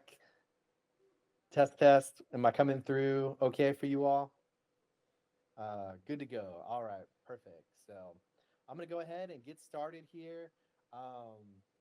Wow, what an exciting week for you all to be at ETHIndia. I really wish that I could be there. I think for people that have been in this space, it's just like unbelievable if we had all looked back and thought about where we were going to be at this time this year, at the beginning of this year. People would be like, y'all are crazy. There's no way. But yet, here we are. So, today, we're going to do a quick high-level overview of everything you need to know to get started building on Base. So my name's Will. I'm part of the Base team. I'm one of the early core team members going all the way back to February 2023 when testnet launched. I start these off and usually like when I talk to people in different workshops and whatnot, I say, hey friends, and so hey friends, thanks for being here today. Thanks for sharing your time to be part of this workshop. And so, but yeah, we don't know any, like a bunch of us don't know each other. How can we be friends? And so I say that because all of us here at ETHIndia, online, in our communities, we're all trying to be part of something better. We're trying to be part of an open internet. We're trying to be part of a world that has borderless opportunities where just because you live in one place doesn't mean that you can't have a great opportunity somewhere else, to be able to transact with somebody, to be able to really use the internet however you'd like. And so I say that because I feel like all of us here, despite like our differences, our beliefs, our genders, differences, skin colors, that is something that we can build a friendship on. And so with that said, let's dive in. Let's do this workshop. So a little bit more about me. As I said, my name's Will. I've been on the core team since the beginning. I've been in this space for almost like 12 years. I started in Bitcoin, and that led to me getting to work in the Ethereum space and ultimately on the base team. And so this really just this last year and a half has been probably one of the most exciting times that I've ever seen any time in crypto. And so why is that? And so if we look back to the start of like Bitcoin, amazing. Like this last week, we just saw one Bitcoin be worth over 100,000 US dollars. It's unbelievable. As part of that, going back many years, so many talented developers in this space, developers like you, leaving something behind to be part of some bigger open system that they felt was better. And in that, we've seen lots of adoption, but we also saw some of the problems of that adoption, which is, for the example of Bitcoin, it's actually pretty slow to be able to use it to send to other people. It takes like 10 minutes, sometimes more, sometimes a little less. It's really difficult for like just everyday remittances, like paying somebody for a cup of coffee. And so in that, we saw more developer talent come into this space, and we saw the creation of Ethereum. And so with that, all kinds of new cool things. We have smart contracts. We have all kinds of tokens. Really, the sky's the limit on the types of things that could be done in this new open setting. And so in that, we also saw new problems, which is it's super fast, but now that everybody's using it, it's becoming very expensive. And so yet again, we can't use this for certain things. We can't use it for just our casual remittances. Just even pay for a cup of coffee, it's too expensive. And yet here we are today, really within the last year or so, we're actually not limited by the technology anymore. It's super fast to do things on chain. It's super cheap to be able to transact with one another. And this is where Base enters the arena for trying to build something better that connects everyone together in an open and permissionless way And here you all are, the first developers, the early developers that are building the apps that people will use in this new internet. So that said, let's go ahead and just dive into this workshop. I'm going to share my screen. We're going to go ahead and just do a drive through, just casual through base.org. Some of the things that are going to be really important for you all. Some of this stuff you might be a little already familiar with if you've already been building on base. Others, like start bookmarking this stuff, making mental notes about it. It's going to set you up for success really in whatever you do on base. So let me go ahead and share my screen here. There'll just be a moment. Present. And here we go. All right, so right here, first most important thing you need to know about building on base is bookmarking base.org. Base.org is going to be your jumping off point for everything that you do, whether that's reading the docs, connecting with community, connecting with the base team, and more. And so bookmark base.org. We're going to go ahead and take a look through different parts of the website. I'll pause for just a moment in case you want to get this on your phone, on your laptop if you have it open. But base.org, one of the most important parts of getting started building. With that said, many of you participating here, like, hey, like, I'm going to build something this weekend. I'm already working on something. I'm going to extend it. There's kind of two tracks there. The first part of that is for people that haven't started building yet. One of the most important things I think you can do when you're starting building something is looking at the types of things that other people are also building. And so, like when I talked about this idea of like a new open internet, if you go back to, I think maybe it was like 2007, literally within the span of a few months, we saw the creation of a new internet that was literally in the palms of our hands. We saw the release of the iPhone. It took us out of this dumb phone era where before that, so many of us had phones that pretty much just all did the same thing. Like maybe you had a calculator, you could get really good with your thumb, sending like text messages, maybe playing Snake or something like that. But literally in the span of a few months with the iPhone, we saw things like the App Store. We saw all kinds of new apps and ways that we could connect and interact with each other on the internet. And that's where we are now. You all here are the first builders in an open internet. These are the first apps that are part of this new and open internet that anybody can be part of. And so when I say, if you're not already building in this space, you haven't started making an app yet, taking a look through this page, base.org/ecosystem, is a great way to start thinking about, hey, like, where are there gaps in what people are building? Where does my idea that maybe I already have fit in? Where can I come up with ideas if I don't already have one?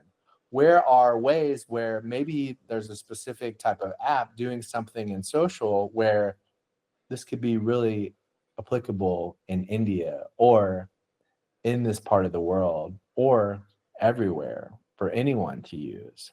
And so taking a quick drive through this, maybe just even spending 10 or 15 minutes clicking through literally hundreds of apps that are already being built on base. In the future, there's going to be tens of thousands, hundreds of thousands of apps that are built on base, part of this new and open web.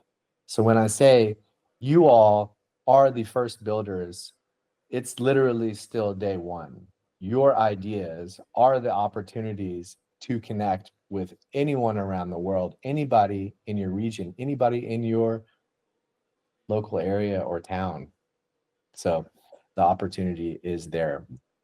The next thing is if you're already like working on something, you want to start to expand this weekend, beyond this weekend, the next most important thing that you can look at is going to be docs.base.org. This is going to be a one-stop shop for pretty much all technical material that you might want to reference in the course of building this weekend, building beyond this weekend on base. And so as part of that, if you're already, well established building on chain, this particular part, docs.base.org/docs, is going to have pretty much the most helpful information that you need. We have all kinds, like pretty much any type of third-party app that's already out there on Ethereum is working on Base already. And so I'd highly recommend spending another 5-10 minutes, like if you haven't already looked at it, checking out just like the different options that you have available to be able to use at your fingertips when you're expanding your application as you're building more in this ecosystem. And so that's docs.base.org/docs. Now, for this weekend, it's going to be a bit tricky if you haven't ever built anything on chain, if you're not already a developer. But if you have people in your network that are already interested and wanting to like make a career change, connect with like a better life building on chain, borderless opportunities to work from anywhere, work with anyone, but they just really don't have the experience yet. The next part that I would point out is the learn section of docs.base.org. We have a free repository here of information that's going to take anybody from 0 to 1 in being able to start building on chain. We cover everything from like what's Ethereum to really starting to get into the nitty gritty of, how do I deploy a smart contract? How do I deploy a token?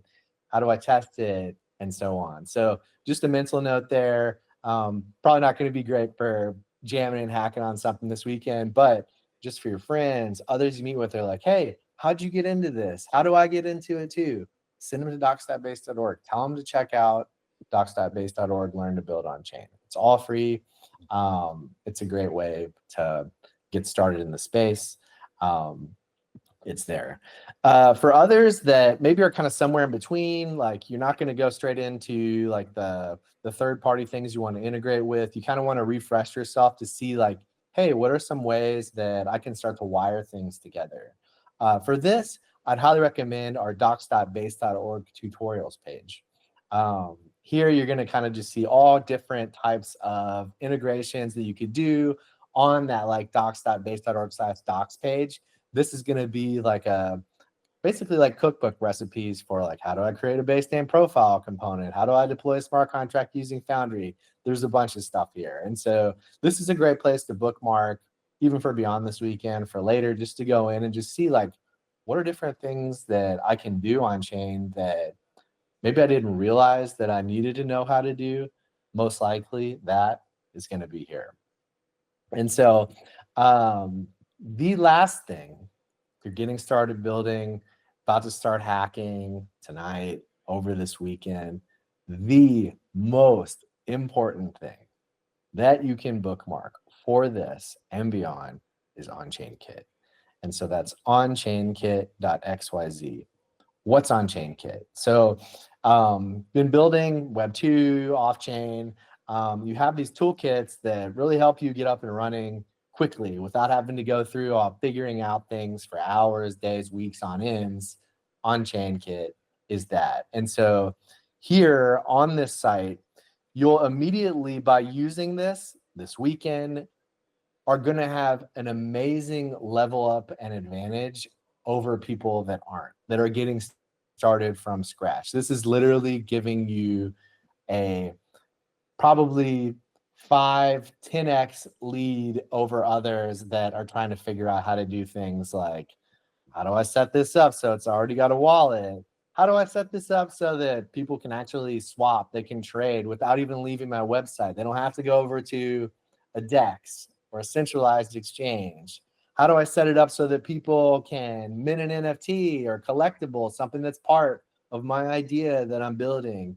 Or maybe you're selling something, like maybe it's, real life goods, like could be, going back to my earlier example, actually selling coffee, anything you can imagine. It's already got that checkout component. It could be digital goods.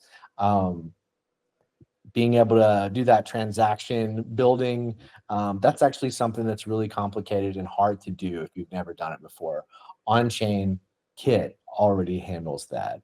And then the last part, actually the last two parts that I would mention here, identity. If you've been in this space for a while, you want to send somebody some crypto, one of the most complicated parts of that is just figuring out what the heck their address is. Like, hey, okay, yeah, I'm gonna send you some USDC, I'm gonna send you some ETH.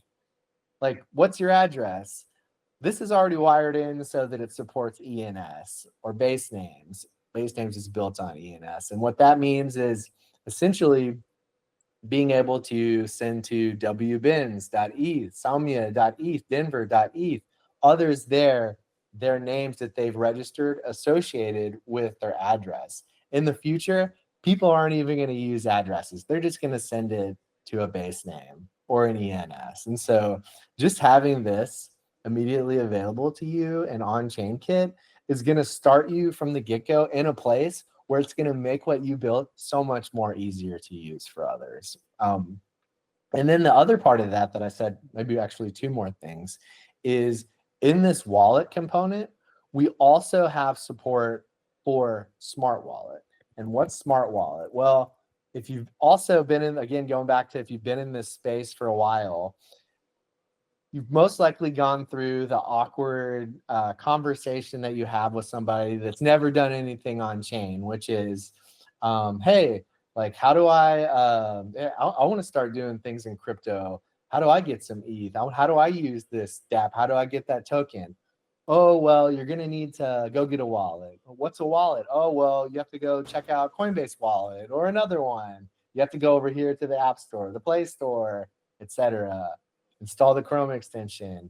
And, oh, wait, you don't have any ETH. All right, well, you're going to need to go over to an exchange. Oh, they don't have exchanges where you are.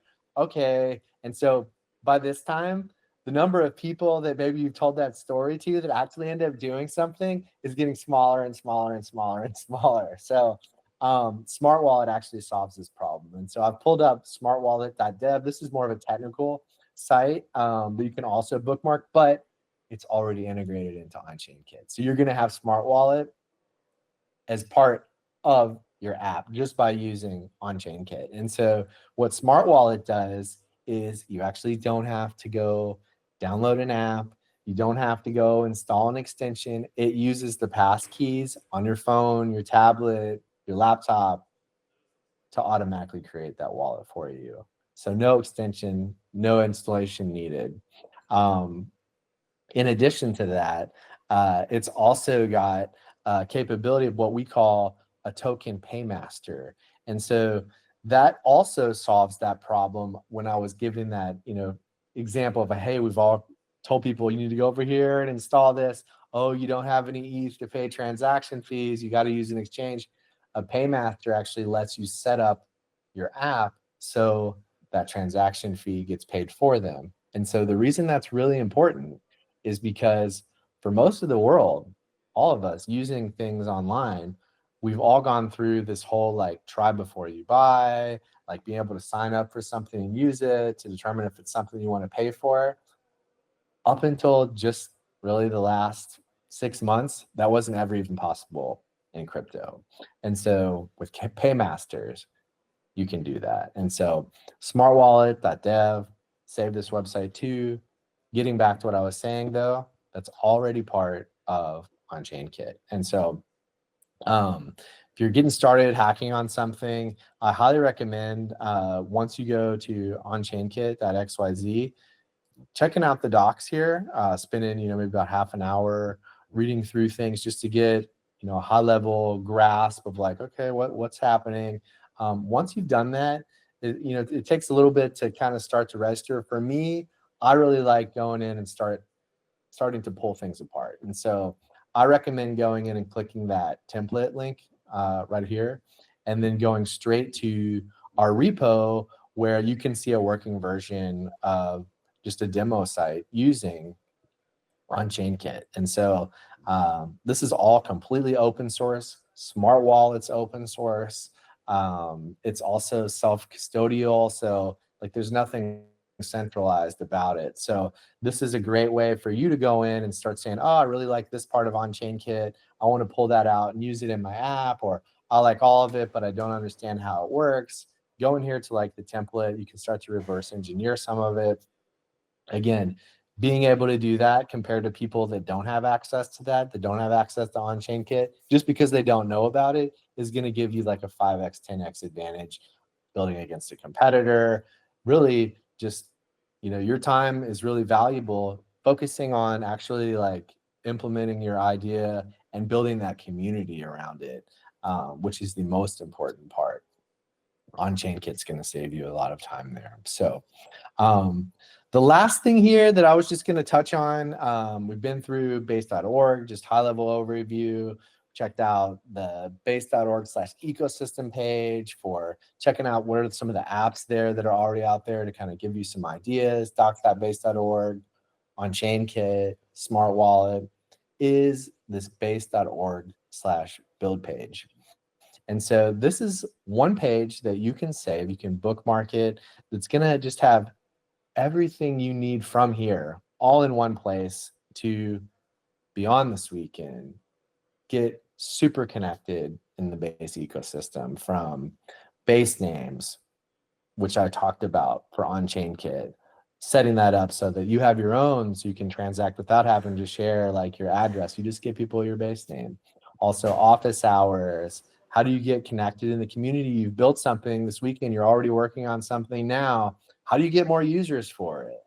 Also, like, how can you get grants? Like, you're taking time away from something else to build this. Like, how can you get more support for doing that?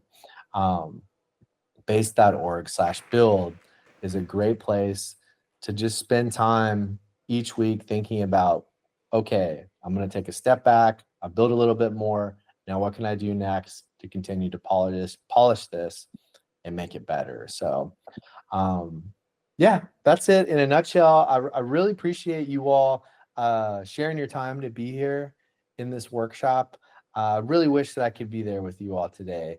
I was over somewhat near there, couple hour plane ride away for DEF CON.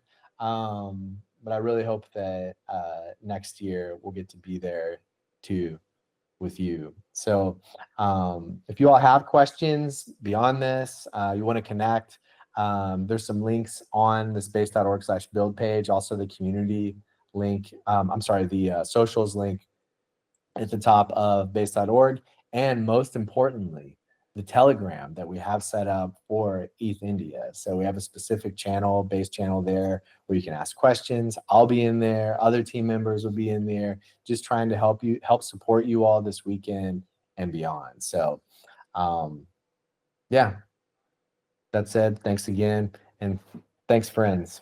Really appreciate you all being part of this ecosystem and building something better, part of this open internet together.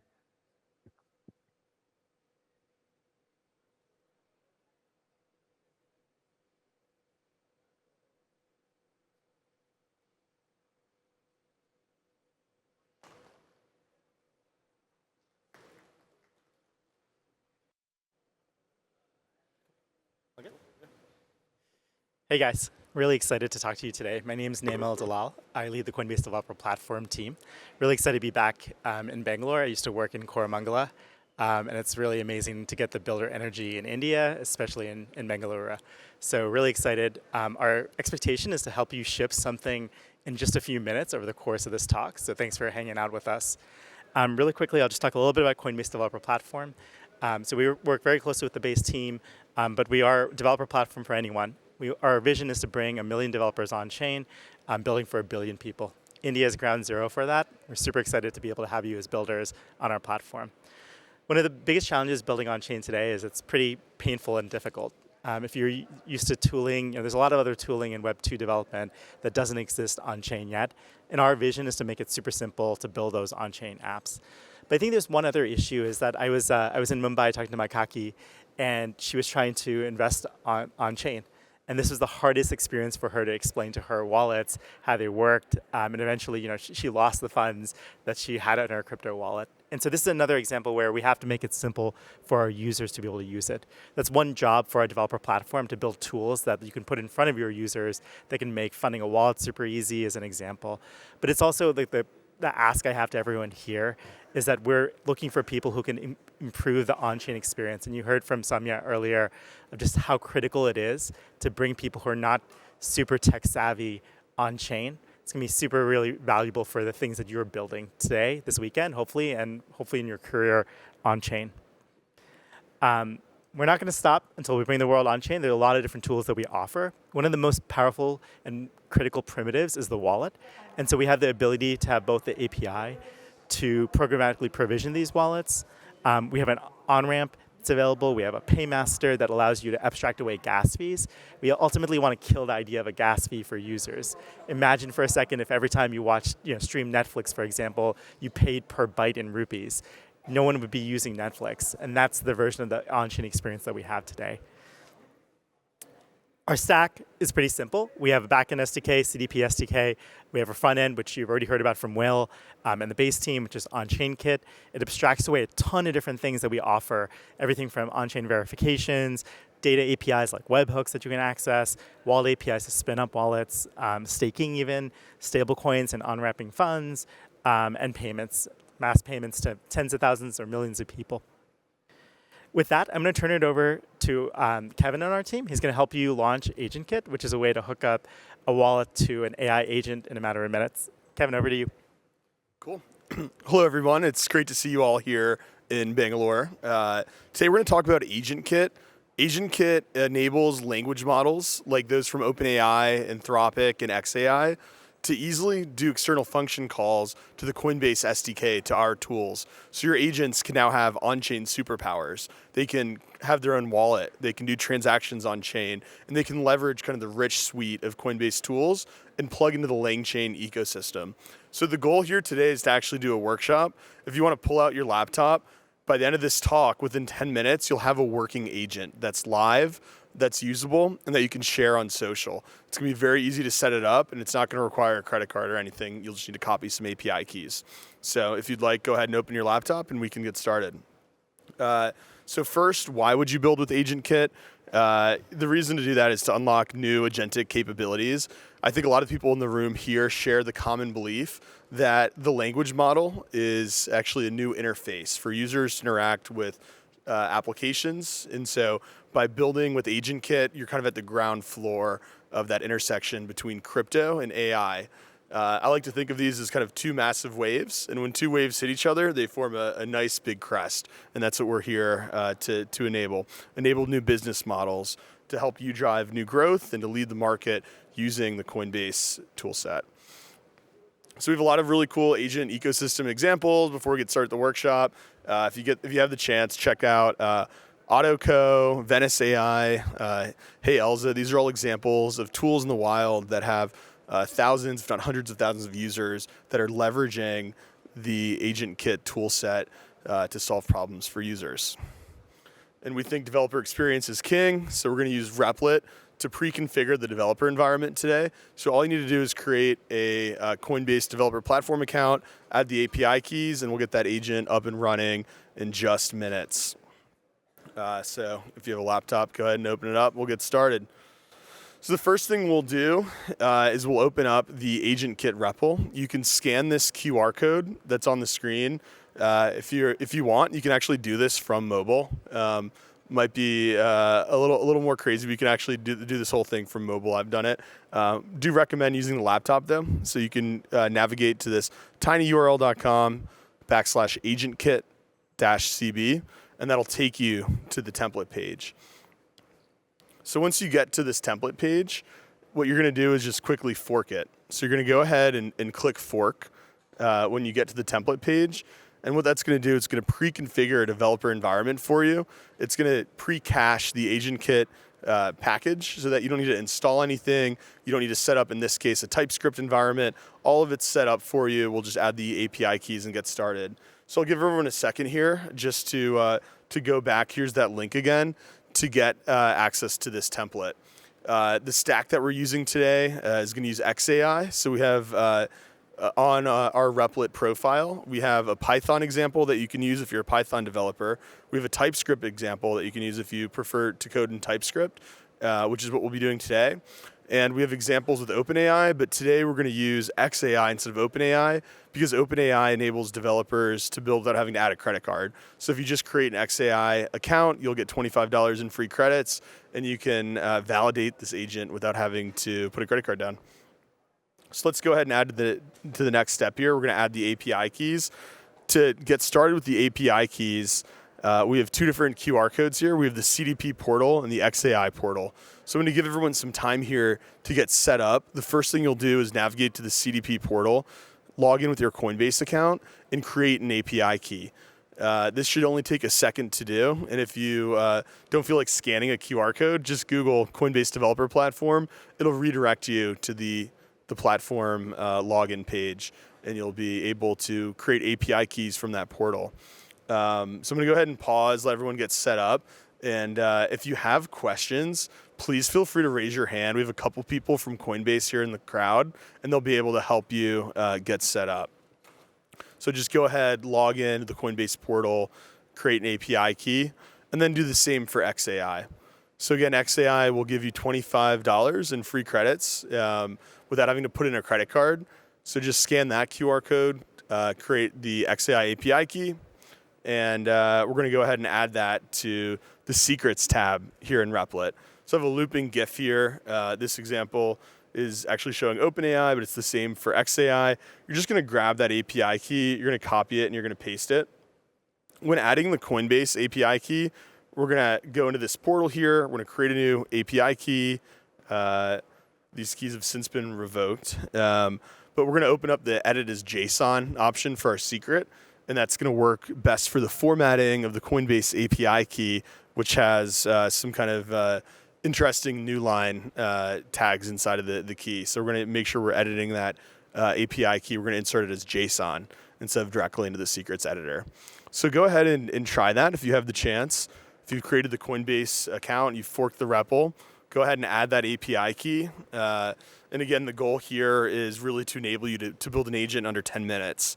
And so if you're not following along now, feel free to do it after the talk, and you'll get to experience just how fast you can get an application developed here. So again, raise your hand if you have any questions, and we'll have someone from the Coinbase team come and help you out. Jazz, you want to help him? So now that we've created and added our API keys into our developer environment, our Replit template, we'll go on to the next step, and we'll just simply click run. So once these API keys are added, all we need to do is click run, and we're going to have a working agent. So here we can see we'll have two options when we run the agent. We'll have this chat mode, and we'll have an auto mode. We're going to run the auto mode, the autonomous mode, which based on its core prompt the agent's just going to go and run random transactions. Here it's going to try to spin up an NFT by itself, and it realizes it doesn't have enough testnet funds, so then it goes and it calls testnet Ethereum from Sepolia, and then it executes the transaction, and the NFT is available. And then at the end of this looping GIF, you'll see the Etherscan link where this is launched. There's also the chat mode if you click option 1, which lets you have more of a dialogue where there's a stop in between each interaction, so the agent's not acting autonomously. You give the agent an instruction, and the agent does, to the best of its capability, it fulfills that instruction. And so if it's instruction related to the CDP SDK, it's going to use the function calls that are embedded inside of our LangChain toolkit here. And if you want to extend that, you can use any of the LangChain modules and bring them in very easily. You can import them into your code base and give the agent even more superpowers. So you might choose to give it the ability to scrape the web with Firecrawl, or maybe to tweet using the Twitter or X API. And all of that's super accessible and well documented with TypeScript. And they're with LangChain, and there are LangChain examples with both TypeScript and Python. So depending on your preference as a developer, you'll have either option there. So we can see here kind of a zoomed in receipt of the agent actually doing a transaction on chain. We see this as a huge unlock. So when agents can autonomously do transactions on chain, what does that mean? We're all figuring this out, and it's a relatively new concept, and we're very excited about what you as developers can build to show us what does on-chain autonomy mean in terms of taking action. So come find us by the booth and pitch us on ideas. We'll help you refine them. So if anyone has successfully gotten the template running, feel free to raise your hand. If you do, reach out to me. We also have a Coinbase AI sponsorship. So if anyone wants an upgraded Replit account to Replit Core, that will give you deployment credits so you can host and deploy your agent, and we can give you that sponsored upgrade here at the hackathon. Just come by the booth and we'll get you set up. In addition to the deployment credits, it also gives you access to kind of the bleeding edge of AI-based programming. So you'll get access to Claude 3.5 Sonnet and OpenAI's GPT-4 Omni. And so you can use that to refine the code inside of your application. I actually used native AI to basically upgrade the original template from OpenAI to XAI that we're using today. So I did that entirely with AI-based programming, and we're excited to see what you guys can build too. So after we have the agent launched, we can remix it. So we've gone 0 to 1. We've gotten the template live. We can very easily extend that template using the other LangChain modules, as I mentioned earlier, or we can add a front end. And we actually have a great example of a front end that's already available for you to test out through OnChain Kit, which Will had mentioned in his previous speech. And so OnChain Kit here gives a user interface where the user can chat with the agent. And in just a second, I'll actually give the QR code so you can pull up this live deployed instance of OnChain Kit working, where you can see kind of a log of transactions happening in base testnet, and then the different tokens that this agent has created. So you can imagine like ways to remix or extend this user interface and create solutions for developers that help solve problems for end users. So if you want to go and try this front-end agent, on-chain agent demo.replit.app, you can scan one of these QR codes. So if you want to actually see the demo of the agent with the front end, scan this QR code on the left, and that will give you a live interface that leverages both Agent Kit and on-chain Kit for a full stack application using language models. So if you want to see this stack in action, this is the link to do it. There's also a tiny URL that you can copy and paste, just tinyurl.com/onchain demo. And if you want to build this yourself, you basically would deploy 2 separate instances. You deploy the back end and the front end, and inside of the template for the front end, you're going to feed it that deployment URL so that it can talk to the front end. And all of that's documented in this front end Replit Quick Start. So you can scan this QR code on the right if you want to actually implement that same interface that you can scan and try yourself on the left. So these, again, are working examples of agent workflows that have both back-end and rich front ends to enable user action. We're very excited by what people can build. We've heard from different developers today looking to bring in voice and other kind of features, and we're very excited. We have over $20,000 in prize pool available to developers this weekend at the hackathon. So we're very excited by that. And if you want a Coinbase AI developer sponsorship, that upgrade with the deployment credits, just come by the booth and we can get you upgraded. So once you've filled out these REPLs, it's very important for me to also talk about deployment. So with just one click, you don't have to configure like a container and then like set up an EC2 instance. It's one click with the Replit template to actually create a dedicated URL that's accessible. Once we get our template working, we've clicked run, we see it working in the dev environment, we can just click deploy. It's going to package up that application using Nix. Nix is a package management tool that's used by companies in the US like Palantir to manage packages, and it'll deploy that for us. We can set certain parameters around the VM or on the scalability.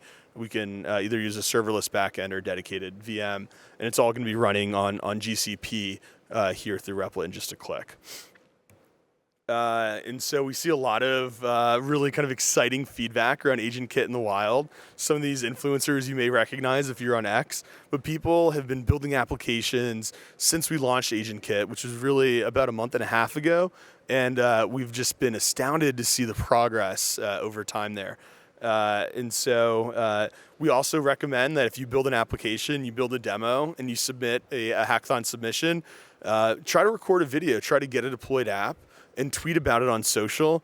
We're here through both the Coinbase developer platform team and the Base platform team to amplify the community of builders. And so we want to see what you're building. We want to share it with the world. So as you guys build this weekend, think about how you're going to share that experience, that project that you've built with the community.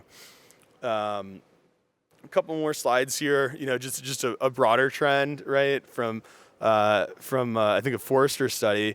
But we see a lot of developers using AI tools to write code. We want to support that at Coinbase. So we think that the future of programming is going to be AI assisted and AI driven. And so not just in software creation, but we think that developers will be using AI toolkits. So we're building in ways to support the AI developer ecosystem. We're adding an LLMs.txt file so that you can easily import all of the CDP documentation into tools like Windsurf and Cursor, so different local IDEs. You can now just ingest that context very easily. So stay tuned, we're launching that, and we're here to support kind of that AI developer ecosystem. We think that there's going to be 1 billion new developers in the market because of Anthropic, OpenAI, Cursor, and Meta. So now more and more people can write and produce software. And so there's 1 billion new AI native developers coming to market. And, to us, that means that there's now 10 billion new humans plus their agents that will be on chain. And so we expect this shift towards AI, autonomy, and human-in-the-loop AI to be totally transformative. We're seeing it happen in the news today, and we've all used AI tools, and so we're very excited about what you build with AgentKit, as well as with the CDP SDK with our Coinbase tools. Our goal is to kind of bring the Coinbase security, the Coinbase brand, and the Coinbase assurance to you and to your users. And so we build the tools to make it very easy to develop applications that leverage kind of the vast tool set that Coinbase has built to service the crypto industry. So please come by our booth if you have any questions. We're here to support you, and we're very excited to see what you all build. And with that, I'll pass it off to the next speaker. So, and if anyone, I guess we could maybe do questions. I don't know if this format fits well the questions, but I have a little bit of time. So if you have questions about getting this template set up, if you want me to go back a slide, or if you want to raise your hand, I think why not? We can do some Q&A. So anyone have any questions? Anything I can help with? It is kind of an awkward format with the headphone, the silent disco headphone. So totally understandable. But yeah, I'll pass it off. Great to meet everyone, and thanks for coming.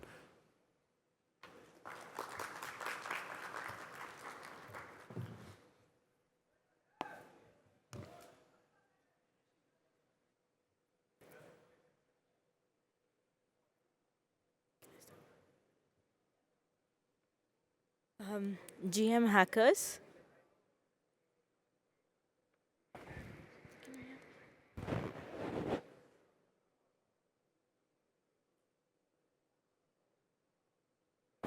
Kushi, can you check if the headphones are working?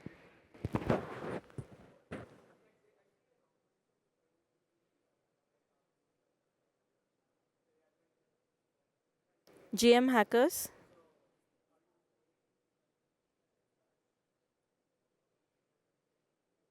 Can you hear me?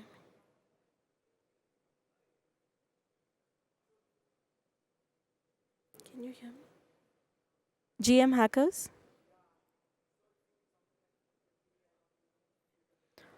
All right. Thanks for joining us today. I just want to walk you through what Octo is and how you guys can build on Octo, and I'll also be talking about the bounties that Octo has for you at ETHIndia. Let's get started. So the problem that Octo is trying to address is the mass onboarding of users and developers into Web3. Right now, users are not using many Web3 applications because they don't find applications with good user experience and utility. That's a problem. we don't have good applications with good user experience and utility to give to the users. We don't have good applications because the majority of the majority of sorry, the majority of the developers are from the Web 2 space, and we have a very small fraction of them in the Web 3 space. And it's difficult for them to learn Web 3 overnight and start building. There are so many complexities in Web 3, and Web 3 is a rapidly evolving space. So it's difficult for them to start building on Web 3. So Octo positions itself as an orchestration layer. We've integrated several blockchain ecosystems, many EVM chains, Solana, Aptos, Cosmos, and we have an SDK, a developer toolkit that allows Web 2 developers to build for Web 3, and it gives a Web 2 like building experience. So this is what Octo does. So we believe that the developers should only focus on the app's user experience and business logic, and they need not focus on the complexities of Web3, mainly how to onboard users, how to create wallets, how to manage their accounts, and these different blockchain ecosystems and protocols, they have different ways of interacting with them. So they don't have to worry about how a payload is constructed, how gas is added, how nonce is managed, or even how to do the entire transaction orchestration. So we want to abstract all Web3 complexities out. We do chain abstraction, account abstraction, transaction lifecycle management, and gas abstraction for the developers. So this is what we're doing at Octo. We want to be a complete middleware orchestration layer between Web3 and any dApp development. And this is the way that we think that we'll get mass onboarding of users into Web3. Right? So let's coming to the bounty that we have for ETHIndia. We have total of $7,500 worth of bounties. 5,000 will be given to the best 5 consumer apps that we see here. When I say consumer apps, I want you guys to think of the good user experience, have a business use case, apps that you would want to use and you think that others would want to use. Those apps that can bring users into Web3, those are the kind of apps that we're looking for. We also have $2,500 worth of bounties for every successful Octo integration. So it's very easy for you to get your hands on the Octo prize pool. So I'm looking forward to seeing all the projects that are getting built. So let's go to a small walkthrough of our docs and other tools that developers can use to build on Octo. Starting with our docs. Right, this is how the Octo docs look. This is our landing page. We have 4 ways that you can build on Octo. One is for the web developers, we have our React SDK. For the mobile developers, we have a React Native SDK and the Flutter SDK. Or if you're building on a different platform, feel free to use our set of APIs to directly integrate Octo into your system. Right, the first step to using Octo is to go to the Octo dashboard. You can find the link to the Octo dashboard in the top right corner of the docs. Once you click it, you'll be taken to the dashboard, and the dashboard requires login. So you'll have to enter your email address and you'll receive an OTP on your email, and this is how you log into the dashboard. The first step on the dashboard is going to the API keys section. API keys allows you to access Octo services and invoke our APIs. So the client-side APIs are exposed as of now to the developers, and how you would use them is to copy the app secret. So this is the client API key. The app secret should be copied and added into your code. If you're using the APIs, you will add it to the header to authenticate, following which you'll get an Octo auth token, using which you can invoke any other API. If you're using the SDKs, you will have to add it to your environment variable and create the and initialize the Octo provider. So once you have the API key, you will be able to use Octo's endpoints. After this, for this API key, you will have to enable some chains. I advise you to enable only the chains that you require. you can enable, so we have on the EVM side, we have Polygon mainnet, Polygon Amoy testnet, and base mainnet. So if we don't have base testnet as of now, but you can build on base mainnet, and we will fund your mainnet wallet with a small amount for testing and demo purposes. So please reach out to me in on the Telegram, or you can find any one of us at the Octo booth, and we'll be happy to help you out if you're building on the base mainnet. So once you have enabled the chains, you'll have to also enable certain tokens in each chain. Right now we support the native token of each chain by default, and a stable coin, at least one stable coin on each chain. If you need a custom token, your own token, please come and find us at the Octo booth, and we will whitelist it for your ID specifically. Right now it cannot be done via the dashboard in a self-serve manner, but we'll be happy to do it if you come and talk to us. Sponsorship. So Octo has a feature where you as an app developer, we call you the vendor. So for each vendor, we allow we enable sponsorships such that for your users, that is your DApp users, you will be able to pay fees on their behalf. So if you want to use this feature, you will have to activate your sponsor wallet and add funds to this wallet, and every transaction your user makes from your application, the fee part of it will be deducted from this wallet. So Octo uses smart contract accounts for all the chains. So on EVM and for Solana, Aptos, and other chains, we use smart contract wallets. So sponsorship, that makes sponsorship possible. So once you have done all of this setup on your Octo dashboard, you can start using Octo. So you can use any of our 3 SDKs, or you can use the APIs directly. So I'm going to just walk you through some of the APIs. So the first step is to authenticate the user that comes to your DApp. So when a user is using your application, he should have like a Web2-like experience in using something that he is familiar with to use the application. So right now, Octo supports 4 kinds of authentication. One is authenticate via your Google account. So that is authenticate via the Google ID token. And then second is authenticate via email OTP, where the user will send an email, and we will against that email we'll create accounts, and we'll send a OTP using which he can log in. The third method is the phone OTP. Similar to email OTP, we get the OTP on your mobile, and we create accounts against the user's phone number. And the fourth feature is a custom JWT kind of login. So if you want, let's say, like if you have a unique requirement where you want to do custom login for your users, you can provide us with an authenticate API endpoint that we can use to verify and create user accounts based on that. So this is the JWT custom login. But the only thing is, Octo is an interoperable wallet, meaning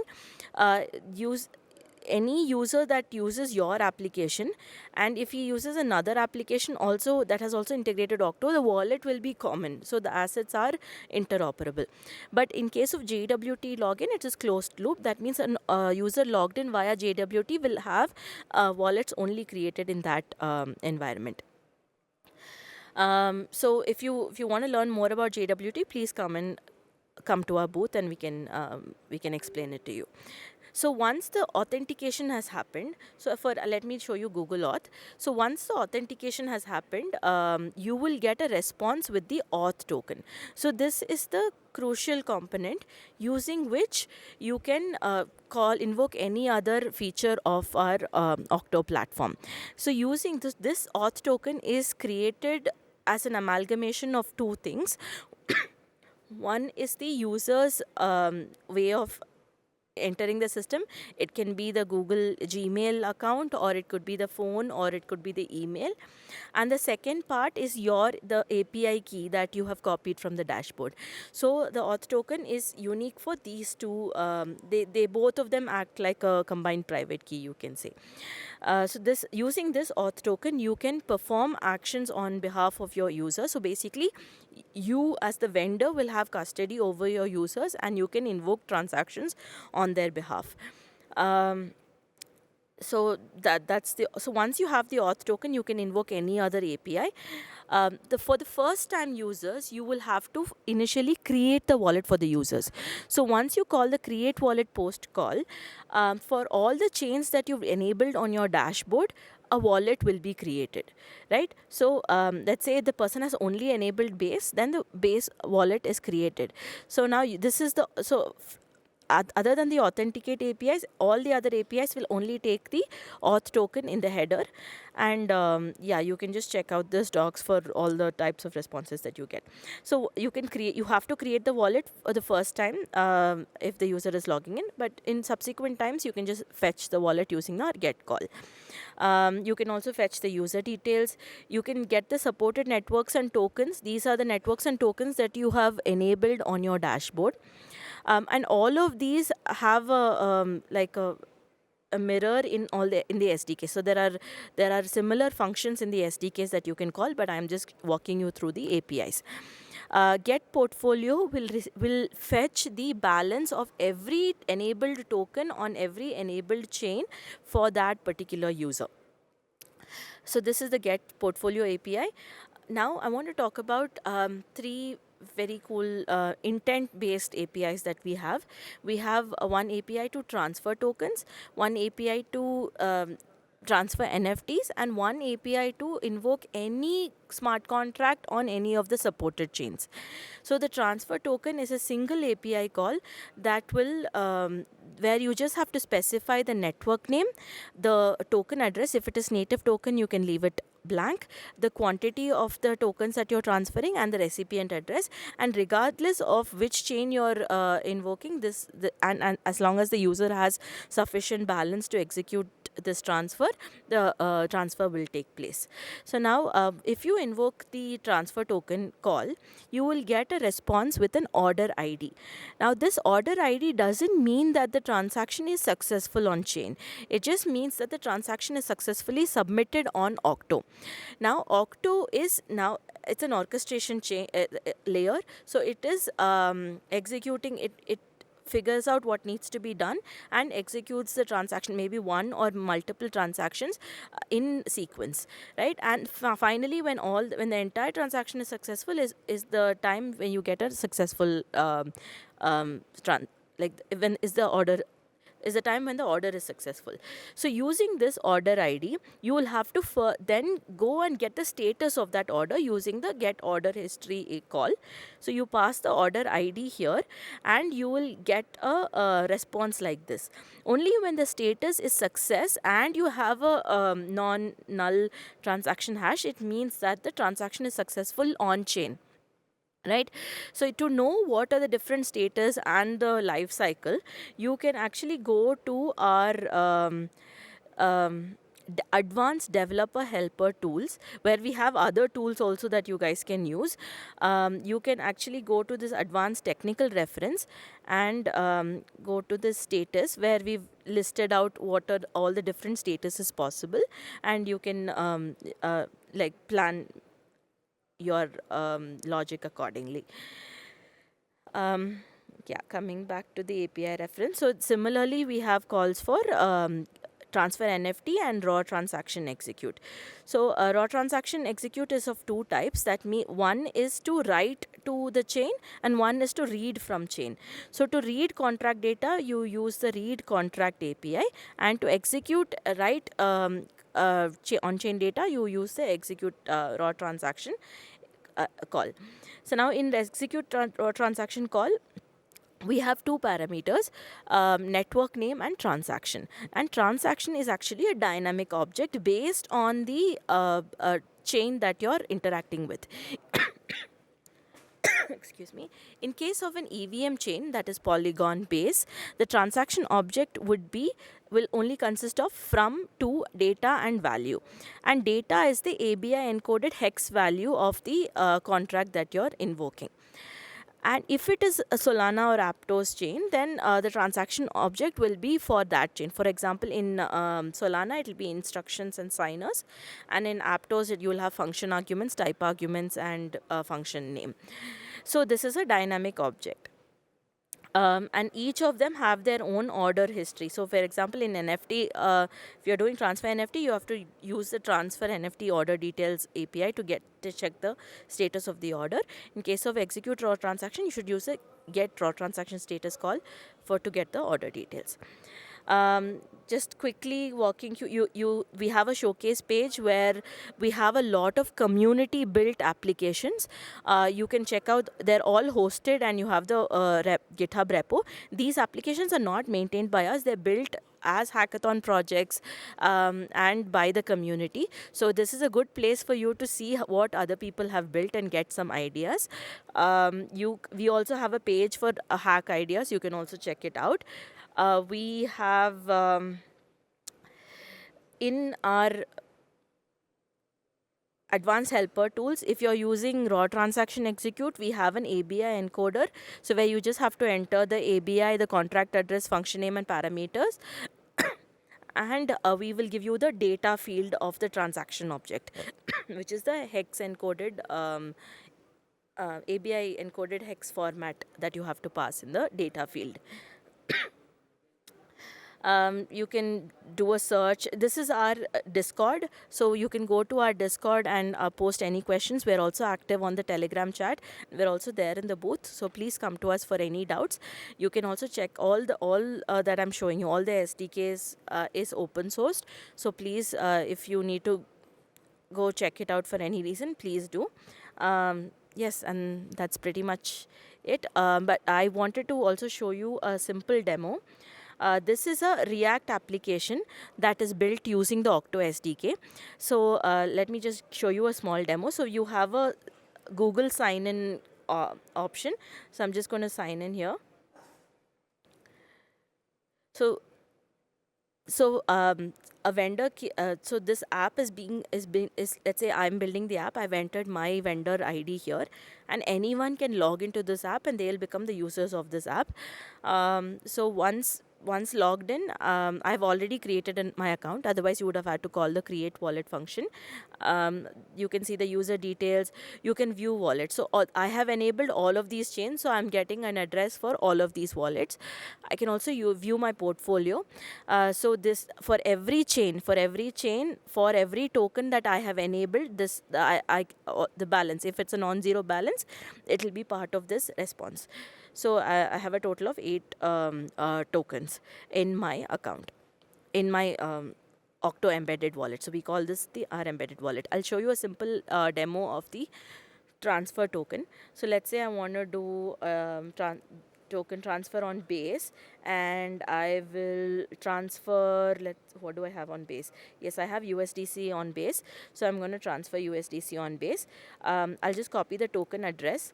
I'm going to paste it over here, and seem to have a lot of USDC. So I'm just going to transfer 1 USDC, and I need any other account address on base.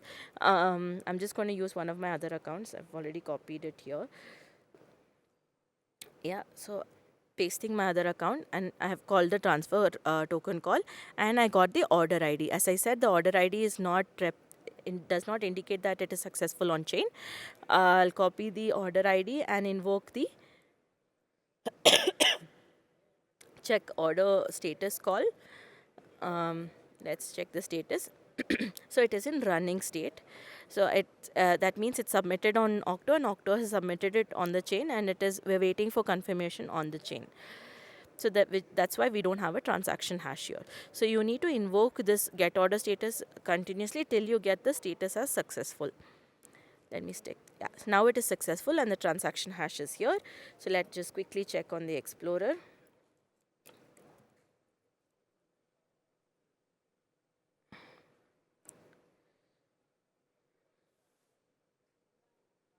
Yeah.